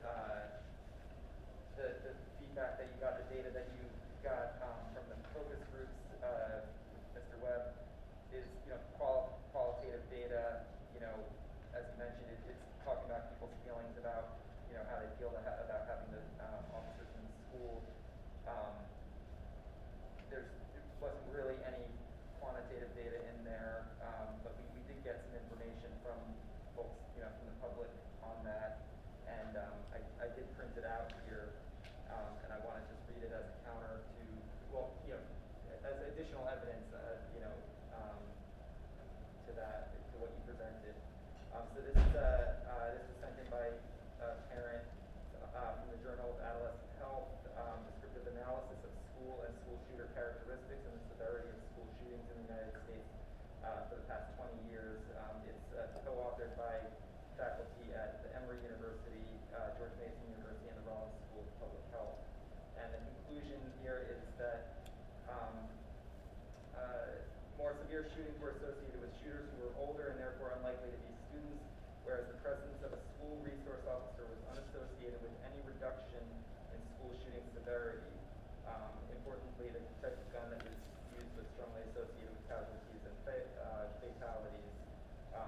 The study's findings suggest the need for prevention efforts beyond those commonly used in schools, as well as the need for improved laws. So, just to say that, yeah, we might not be able to have data on whether officers prevent or deter shooting, but we do have evidence that there's not really a correlation in the reduction of severity, and so I think that of the shootings, I think that's important to weigh.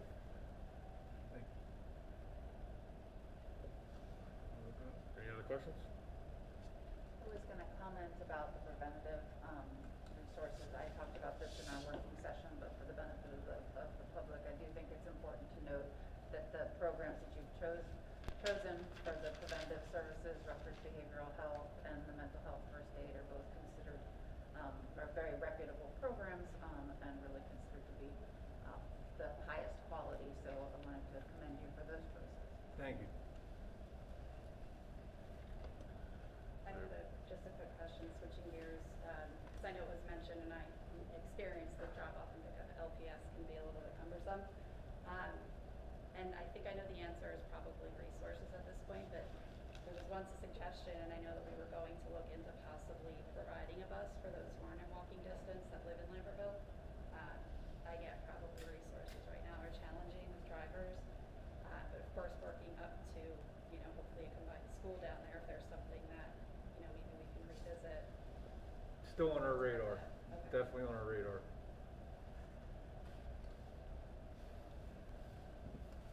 Anybody else?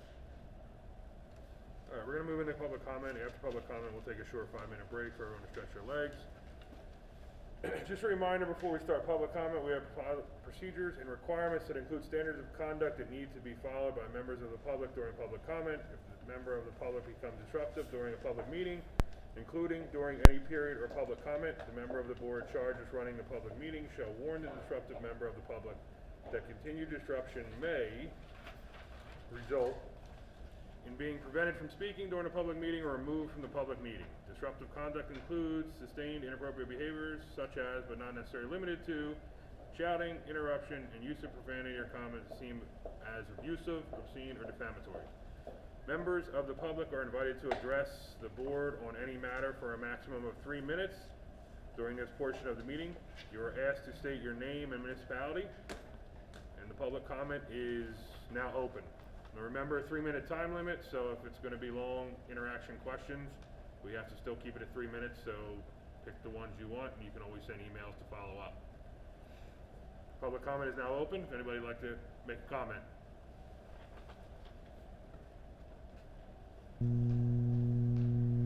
Hi, Jessica Hardigan, West Amwell. Thank you, Tony, and thank you, Mr. Webb. I went to the last focus group and I really enjoyed it. I think that a lot of positive comments came out of it, and it was nice that you heard what we had to say. It was on the screen and everyone got to hear what we had to say, and I really enjoyed your presentation. The only thing that I have to say that I don't love is part of, especially at West Amwell or even at LPS with the drop-off issues, it's nice having a police car directing traffic and just sitting there, and it does slow people down. Traffic is faster on 179, it's 35 miles an hour. Leaving, sometimes I have to drive past the school, do a U-turn to get into the parent pickup line, and it's better having that car there. They set out flares. I mean, would there be any consideration for having maybe local police sitting there with the lights on to slow down traffic, since if the board chooses not to move forward? Yep, that's all. Thank you. Thank you.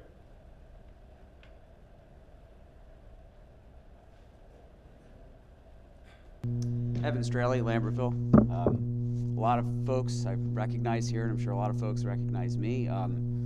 I applaud your effort. Clearly, this is a district bursting with people who really care, from the top down all the way to the kids and the administration. It's been obvious since my time that I was here. I am very pleased to see that we have a community that cares so much and an administration that is so willing to partner with said community to do this sort of thorough investigation that we've seen presented tonight. You know, it's often said, and I think a lot of folks in this room have been present for the vitriol that was thrown around in these public comment meetings over the last 2 years. It was quite frankly disturbing, and I was quite frankly very upset to see a stronger stance not being taken from members of the board and the administration at that time. And with that in mind, I came to the idea, one that's often repeated, especially by teachers, that a compromise is usually a good one if some folks are unhappy, and even better if most folks or all folks are somewhat unhappy with that compromise. So, in the very clear political breakdown between West Amwell and Lambertville, with the very, very obvious breakdown that we have, we see that there's often quite a lot of difficulty. So, the compromise needs to be present if we're going to function as a successful district moving forward. Well, I know it's very easy to give people things, and it's very difficult to take them away. So, as much as I would like to see there being no officers in any school, because quite frankly, I think it's absolutely unnecessary, I think what could be a compromise is considering the fact that perhaps these individuals do not need a weapon. Because quite frankly, I haven't seen any evidence, nor has, admittedly, it is difficult to come up with a number, I haven't seen evidence suggesting that a weapon in a school actually prevents emergencies from escalating or happening in the first place. Now, for those of you who are law enforcement or are familiar with law enforcement, my father-in-law is a retired chief of police. Those accuracy tests where officers shoot at a range are very controlled. Anyone ever shot a firearm? Yeah, likewise. I'm an Eagle Scout. I've done plenty of shooting. It's really easy to shoot a firearm in a controlled environment. But in one like this, where you've got actual things happening, I mean, quite frankly, I don't trust anybody with a weapon. And having an armed police officer in the school, I was a teacher there, was disturbing and terrifying. And I think it's extremely hard to get a group of children in a room, regardless of who's facilitating it, and to get them to give you honest answers. It's really, really difficult. So I would just urge the board in moving forward, maybe perhaps that could be a compromise that could be considered. Thank you.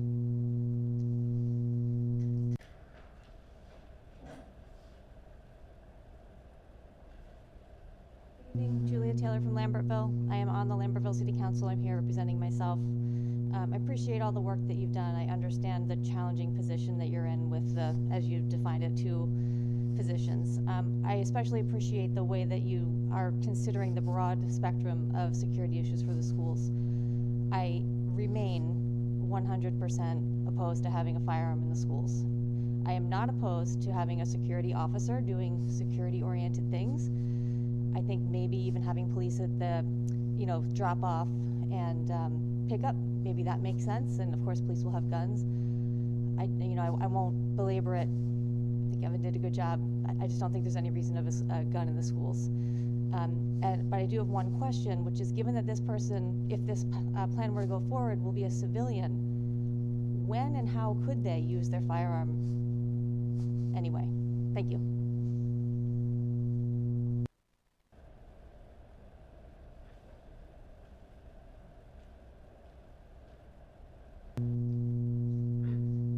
Hey guys, I'm Guy Ambrosino, Lambertville. Thanks for all the work. That's a lot. I was just sitting there thinking that's a lot of information to take in. So you guys have a lot to consider, and I really hope you think it through. I came here thinking a lot of different things. I didn't really want to talk about the police as much as I wanted to just talk about our community. And I feel like we have a really strong, close-knit community here in West Amwell, Lambertville, Stockton. And I want us to keep that in mind, because I feel like that is what keeps us safe, a strong community. And I really think if we can focus on that and not be so fearful, I just think, I don't know that police are always the answer. I think this is an interesting compromise, Tony, and I'm open to thinking it through. I'm definitely opposed to the weapon for sure. So I wanted to say that. But I really want us to focus on what we actually have here is incredibly rare, and I don't know that we realize it. I just wanted to keep that thought when we're going through this process. But again, I appreciate your work. Welcome to the new board members. You get to hear lots of people talking at you. And have a great evening. Thanks.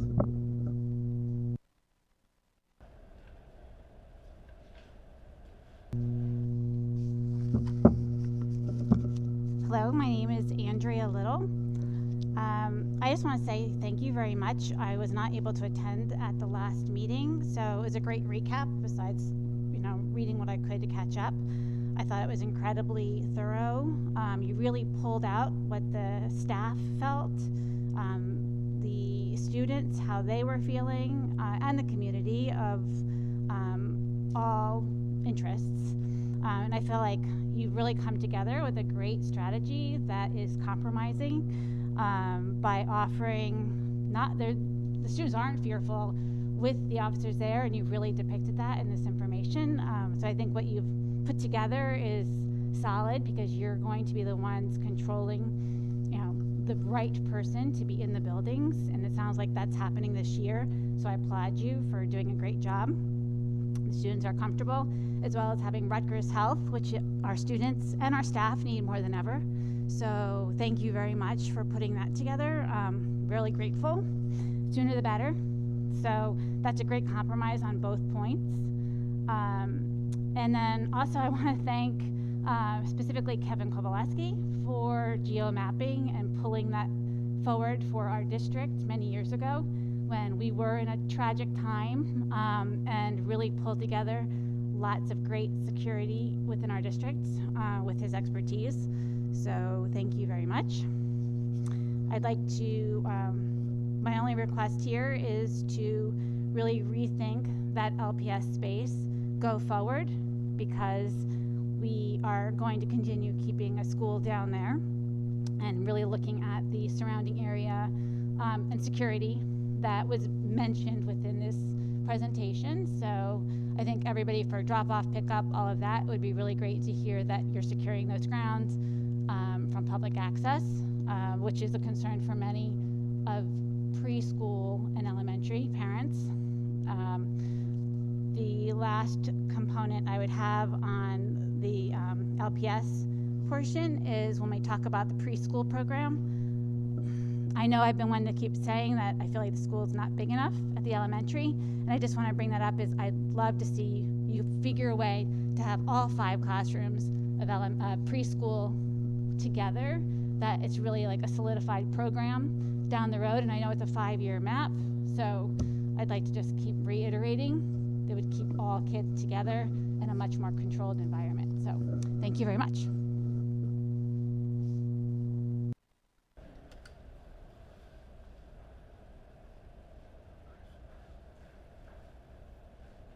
I'm Michael Strauss from West Amwell. Tony, first I have to tell you, thank you for taking the feedback of, again, 2 very disparate communities, and I think we've all seen this over the last few years, and crafting a plan that, as Mr. Straley just said, doesn't make everybody happy. But it's also a plan that I have to say kind of was sitting there thinking about our COVID response and how it wasn't just, let's make the kids wear masks, let's socially distance them 6 feet, let's put up plexiglass. We put together a multi-leveled approach to this. And the plan to me seems like it is a multi-leveled approach. Now, do I believe a firearm is part of that multi-leveled approach? Yes. Have I quite processed not having the class 3 versus what an armed security guard means? Not really. I'm completely open to consider it, and I definitely will continue. I really like, though, that this plan is that multi-leveled in that it is considering mental health, and my biggest applause to all of you as you pass the partnership. I think resoundingly, mental health has been on all of our radars, and just the action that you're taking tonight, I think, is really forward-looking. In addition to that, the facilities upgrades are absolutely necessary, and you all have been looking at the facilities upgrades as part of protecting our kids. Again, I do think that an armed security guard, an armed officer, is part of it. I will echo Jessica's sentiments in that having a police car down at the end of the driveway at West Amwell really does protect our kids and protect us during lots of traffic. I also thank you for kind of mentioning that Officer Bartzak is going to be eligible for that. Again, I think he is an asset to our community. My one question would be, how would this armed security guard or campus guard interact with our local police departments? How would that relationship be established?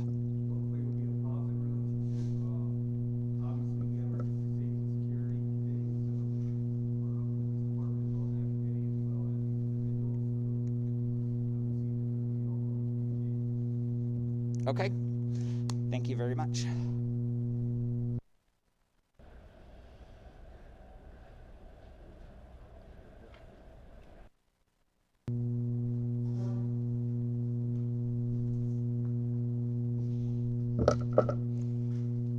How you doing today? I'm Lieutenant Robert Brown, the Chief Law Enforcement Officer for the City of Lambertville. I was here the previous night when we first rolled this, the superintendent rolled this plan out. I was able to sit through the presentation and some of the questions that the board members had. I just wanted to make a few statements tonight. I'm trying to make it quick. The first thing is that Lieutenant Skillman and I heard about this about 2 weeks ago. We weren't part of the discussion that they had time for the focus group to be able to work through, and Mr. Webb did a very nice presentation there, a nice job of working with the focus groups. However, Lieutenant Skillman and I were not even consulted or even brought into the assessment for this plan. And between myself, I have over 30 years of law enforcement experience, Lieutenant Skillman over 15. I think that would have been, if we're looking at a full plan, I think that we should have been brought into it. I think we have some good ideas that maybe we can make it work, and maybe we don't need armed security in all the schools. Maybe we do or do not, but we have a lot of, I think we can have some discussions about that, and maybe change the program that we currently have to maybe to a different scope of the program. But some of the information that was provided at through the board members, I just want to clarify. There is a difference with the use of deadly force between an armed civilian and a police officer, and that was not addressed. And these are some things that need to be addressed. If you're considering putting an armed civilian, doesn't matter if he's a retired police officer or not, he is a armed civilian into our schools. In the plan that was presented, right now I have three plans I'm looking over for our marijuana dispensaries in Lambertville. The plan that was presented today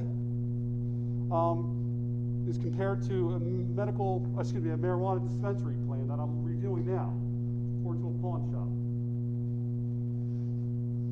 One question was about training for the officers.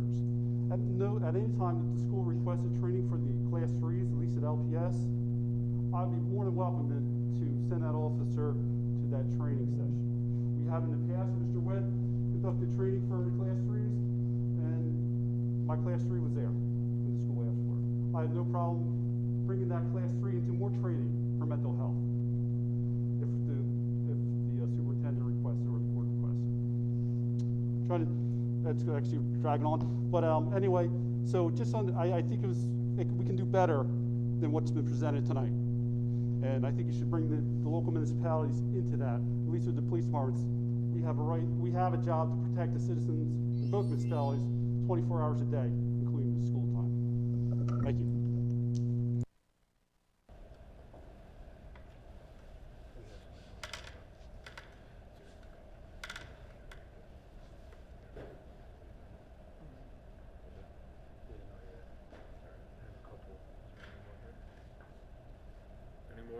speak before we move on to the correspondence that came in? All right.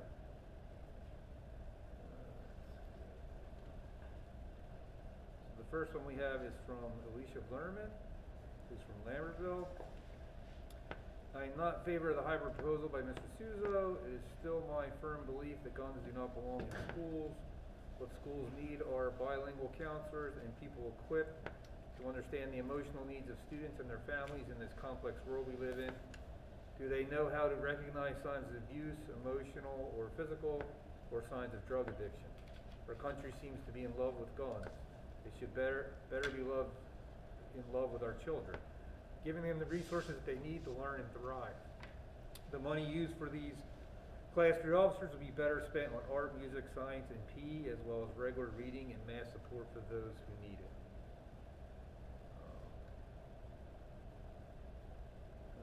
Liz Powell from Lambertville.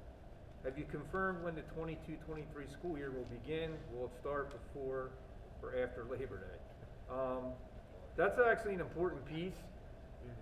And this is something that we'll be sharing at our March meeting. So one of the things we've been working on, and I haven't even shared this with the board yet, but as we look at the calendar for next year, we really have to take into consideration construction. And the goal will be, and I'll get into this in more detail in March, that we would be starting construction on the Lambertville School in June of '23. So based on our design, we really want to try to get out of that building as soon as we possibly can next June, to turn it over to contractors. So I am looking at some creative things of how we can compress the 180 days and get out as early in June as possible. I will tell you, one of the things that I'm looking at is starting before Labor Day. So I'll share more of that as we, get to March, but it's something that we've been kind of working on that we have to take into consideration. From Shara Durkee, Lambertville. Do you have evidence that guns make schools safer, deter shootings and violence, or lessen the severity of shootings? According to Matthew Mayer, professor at Rutgers, who studies violence in educational settings, we don't have any rigorous causal evidence that suggests, or evidence that says armed guards reduce school shootings or school violence. Police in schools do not improve school safety, student educational outcomes, or student mental health. Research has indicated that having school-based police contributes to less inclusive school climates, and this makes students less safe. Also, there is no conclusive evidence that the presence of school-based law enforcement has a positive effect on students' perception of safety. In fact, the reliance on armed security guards creates a mindset of fear, according to Mayer. While there are some instances when it seems that an armed officer thwarted a plan or stopped the shooter, there are also instances when shooters targeted schools specifically because they had armed security, and when suicidal teens deliberately engaged school officers so they could be killed. There are many examples of guns that were misused by school security or police in schools. Guns have been left unattended, accidentally fired, or accessed by children, even when in the officer's holsters. There is an inherent risk in having guns in school. Have there been studies, and is there research that proves that the presence of guns in school outweighs the risk? If anyone has that information, please share it. As a parent with children in our schools, I think it is fair to ask for policies that are based on facts and that consider all consequences of the district's decisions. Thank you.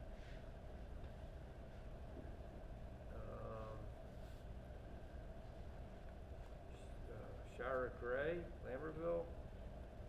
Can you consider that if you must have armed SROs in our district, that in the last 5 years there have been over 100 publicly reported incidents of mishandled guns nationally, many of which were left unattended in washrooms?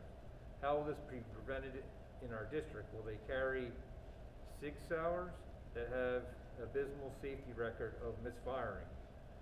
Will there be special training to ensure that a tussle between two football-type students doesn't turn into an altercation with an SRO and a gunshot? What training for an SRO to deal with a deaf student or a parent or a child on the spectrum?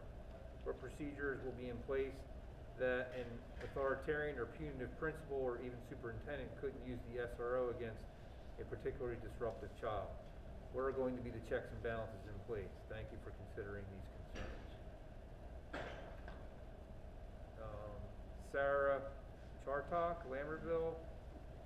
What about pre-K classes where there is no vaccination possible at all? We'll continue as we are now and would use the same protocols if they're unvaccinated until we get guidance.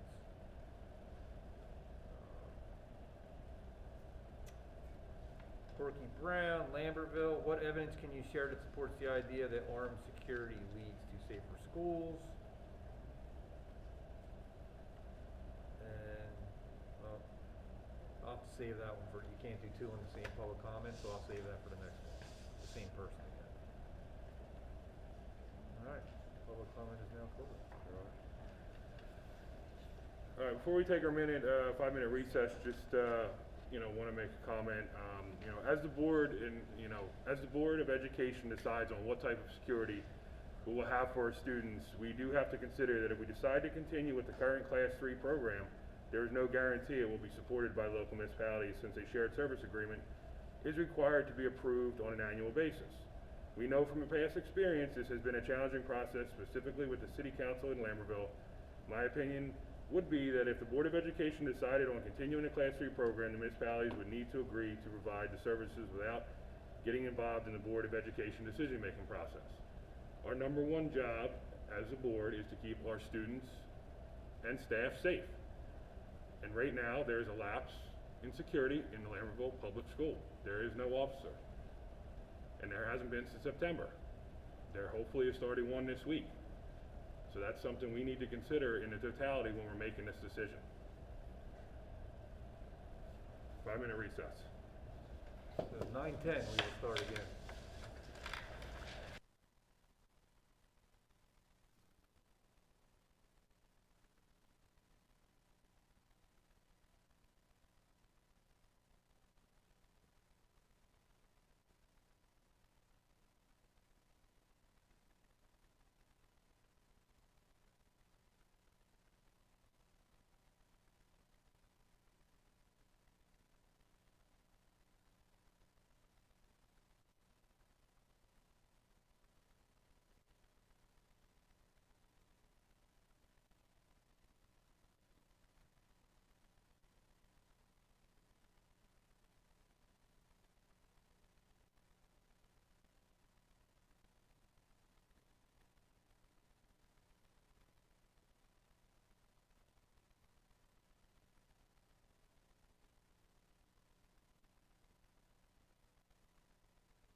making sure I had the right thing. All right, buildings, grounds, transportation, finance, and safety. Diane.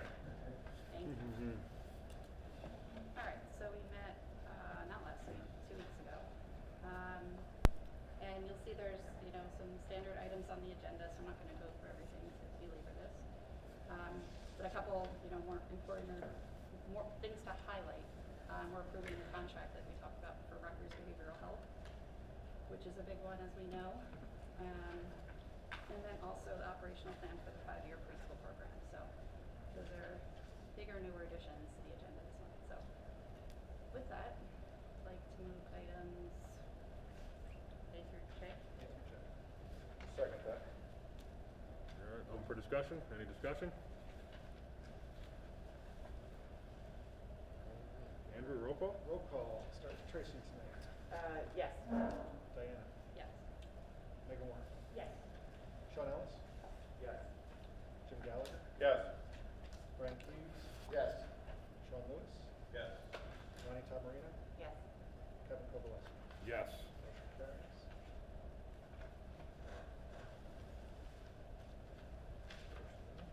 All right, personnel.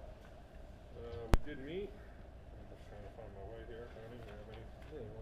Yep, sorry. So, beyond the agenda, 2 things that we talked about that are important. We've started negotiations with SHREA, so South Hunterdon Regional Education Association. So we have several meetings scheduled in the next month for that. And then the second thing that we talked about and spent some time on is our non-tenure review process. And I walked through the committee exactly how we evaluate our non-tenure folks. We're coming up in another couple of weeks. We'll be meeting and going through that review process, which is quite extensive. So the administrative team will be doing that in the next couple of weeks. So that was the majority of our conversation for personnel. All right, I need a motion. Second. Open for discussion. Personnel. Anybody have any? Just to highlight, I think our agricultural program is rare, statewide, and I think it's says something about the quality of the program that we had a college reach out to us about sending a student teacher. I recognize some of the names on the list from TCJ placement, and not so long ago that a former Laramie Public School teacher was running the student teaching program out of TCJ. So it's always great to see that we continue a good relationship with the college and with that program.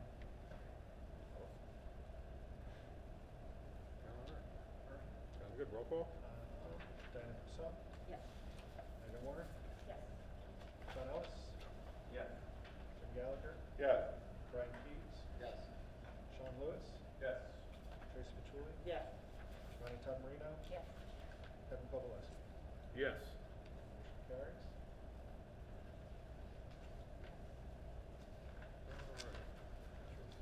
Curriculum and technology. Tracy.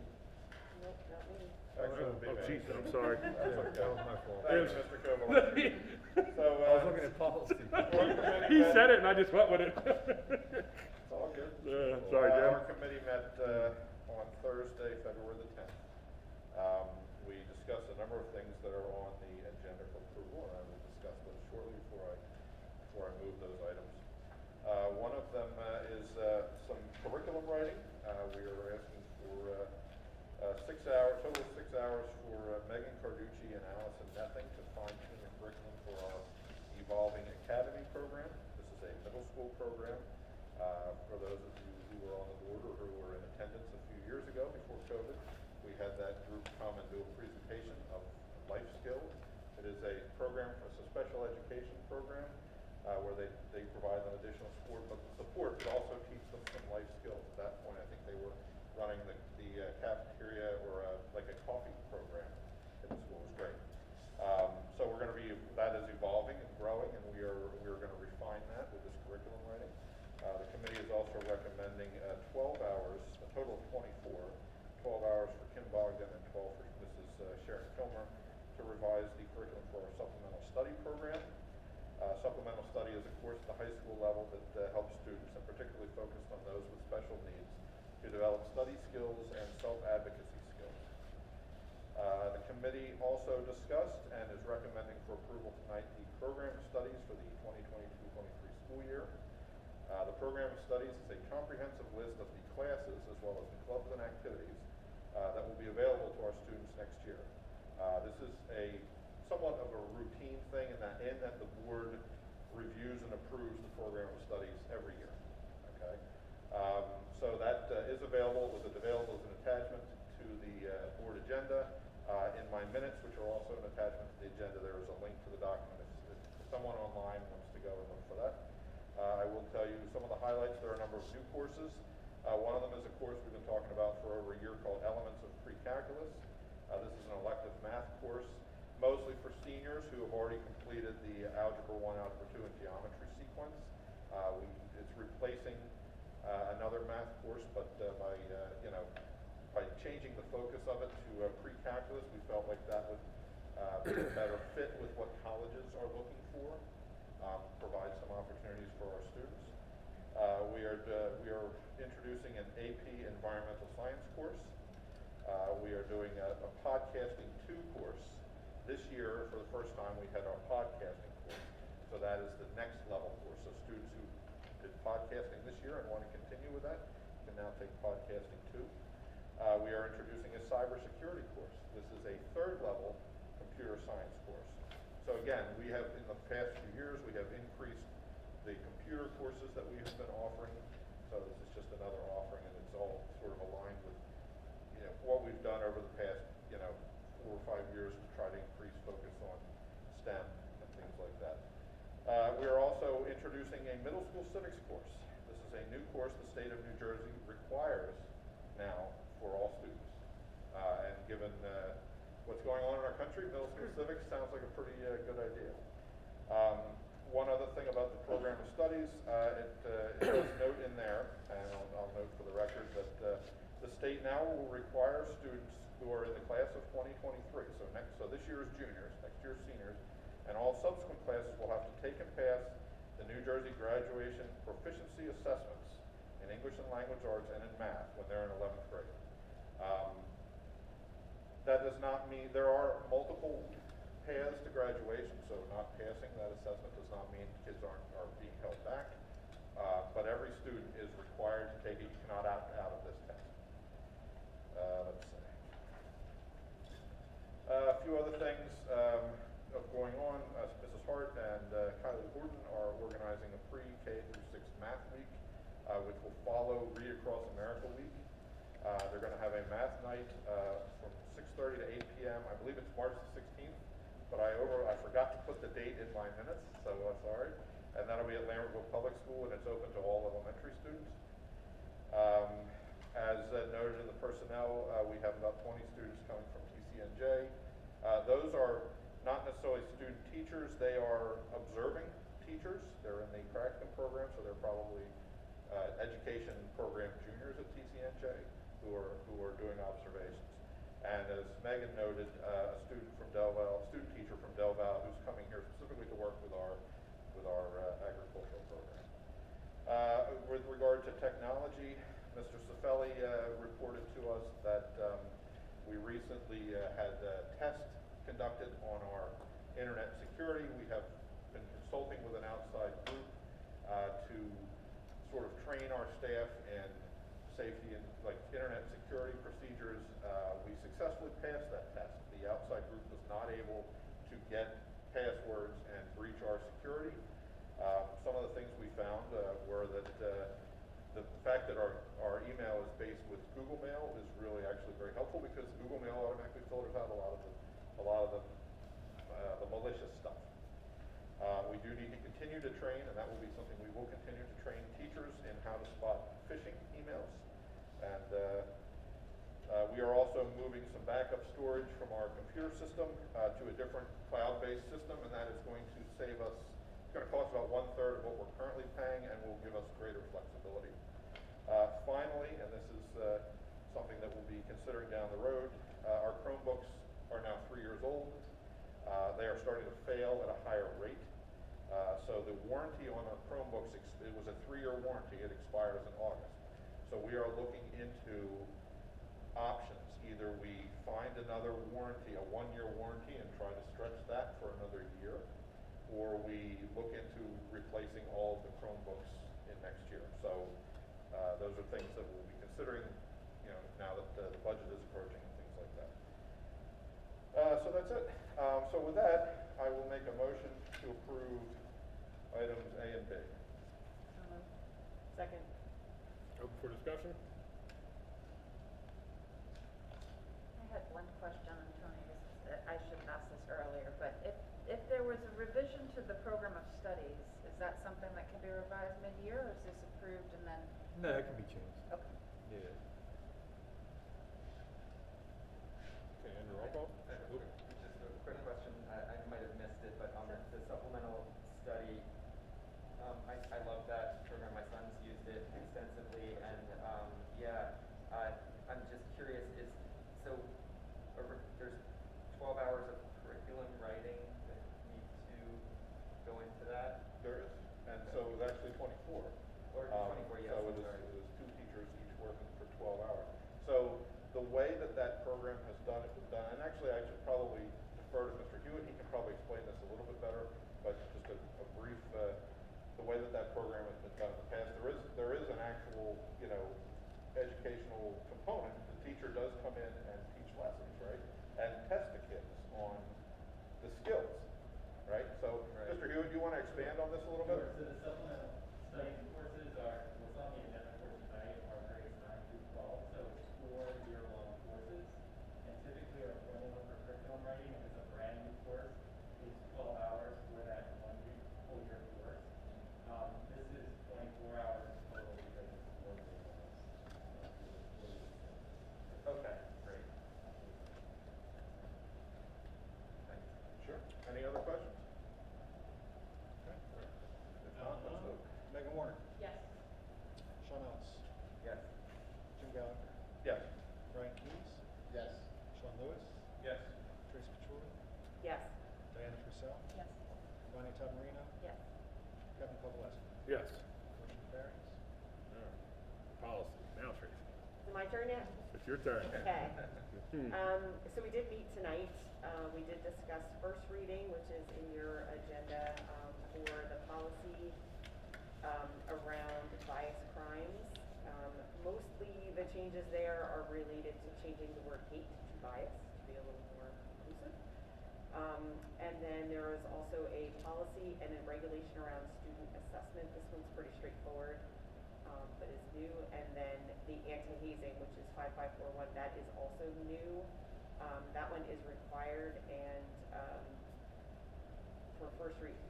And then second reading, we discussed last meeting, the meal changes, and then the sexual harassment policy and regulation. Those are all for approval tonight on second read. Ronnie, we did make your change as you requested. So I move items A and B. Second. Open for discussion? Andrew, roll call? Sean Ellis. Yes. Jim Gallagher. Yes. Brian Keys. Yes. Sean Lewis. Yes. Tracy Patchouli. Yes. Diana Purcell. Yes. Megan Warner. Yes. Bonnie Tamarino. Yes. Kevin Kowalewski. Yes. Motion carries. All right, school and community? Ronnie? So at our school community meeting, we discussed some of the recent incidents with students, and some of the insights that Tony gained in meeting with student groups afterwards to discuss the incidents. And in that discussion, Tony recognized that some of the programming that was specific for bias that was directed at students had been put on hold. It was a part of his 2019 equity plan, and it was on hold because of COVID, and so Tony indicated that he plans to move forward on those specific programs. We also talked about how the standing agenda item of engaging the Latinx population, and Tony shared that he had met with a group of Latinx families with the safety and security review, and so we'll continue to support Tony in connecting with the different leaders in the community, and the idea that hosting regular meetings is an important piece of establishing trust and growing participation. We talked about committee's role in the safety and security plan in terms of informing the public of the recommendations that are presented and gathering feedback, and then to also help people understand what is being recommended and how it's different from what we currently have. And we also discussed how the feedback that we got about the facilitated focus groups with Marlon Webb was very positive, and that we may want to host similar groups to that, because it was about community building, and it seemed to be very effective in doing that. And as a community that has very disparate opinions about certain subjects, the more we can bring people together to talk and listen, the better. And then we talked about the financial assistance process, which is in the program of studies. And we began to review the policies and practices, particularly for how low-income families would access financial assistance for extracurriculars or school-sponsored events. Looking at if there's any kind of barriers to participation, we want to remove those so that all kids have access to these important opportunities. All right, nothing to move there. All right. Moving on to the routine information. Need motions to approve? I'll take a motion to move items A and B. Second that. All right, open for discussion? Do you have any discussion? All right. Jim Gallagher? Yes. Brian Keys? Yes. Sean Lewis? Yes. Trace Patchouli? Yes. Diana Purcell? Yes. Megan Warner? Yes. Sean Ellis? Yes. Ryan Todd Marino? Yes. Kevin Kowalewski? Yes. Motion carries. Okay, moving on to public comment. This is our second one. It's now open. You're the lone survivor. Not on the agenda. My name is Andrea Little. I currently have a high school student here, and we have such great information coming from LPS, PTA, West Amwell, PTO, but we don't have one at the middle school and high school. Something that's really, when we talk about mental health, and you're really capturing a lot of that information, continuing, potentially with our, everything that you're working on, I would just like to bring about student engagement and participation, and encouraging the board to really reach out to see about bringing like a field day back for all middle school, and then have one for high school here. That may not be part of the budget for this year. I'm not sure. I haven't heard anything about it, but there's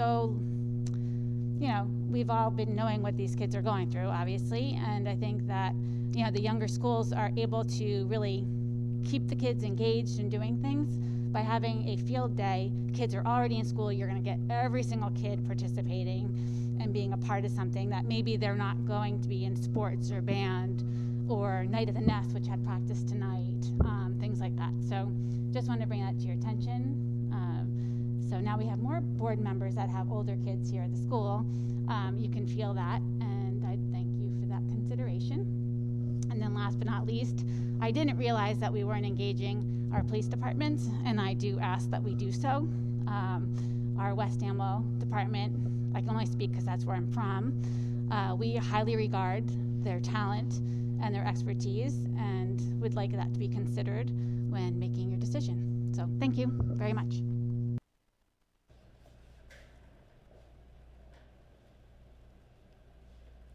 And then just our, to follow up for Sarah, it was just clarifying about preschool and based on the mask mandate. So that does mean for our preschool students, they will not be required to wear a mask as of Monday. She just asked for clarification. And then everything else applies for someone without a vaccination, Correct, right? Like correct. contact tracing and Correct. everything. Yep. No. Jim, family math night is March 16th. Sorry? Family math night is March 16th. March the 16th, thank you. Thank God. I'll send it amended. Yeah. Oh, yeah, we're gonna close public comment at this time. I don't see anybody else from the public. I need a motion to go into executive session, and we will not make any decisions or any business after we come out of executive session. Second. All those in favor? Aye. Any opposed? Any abstentions? Motion carries.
carries.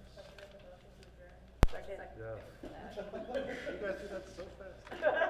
Can't write it down. All those in favor? Aye. Any opposed? Any abstain? Have a great night. Thanks.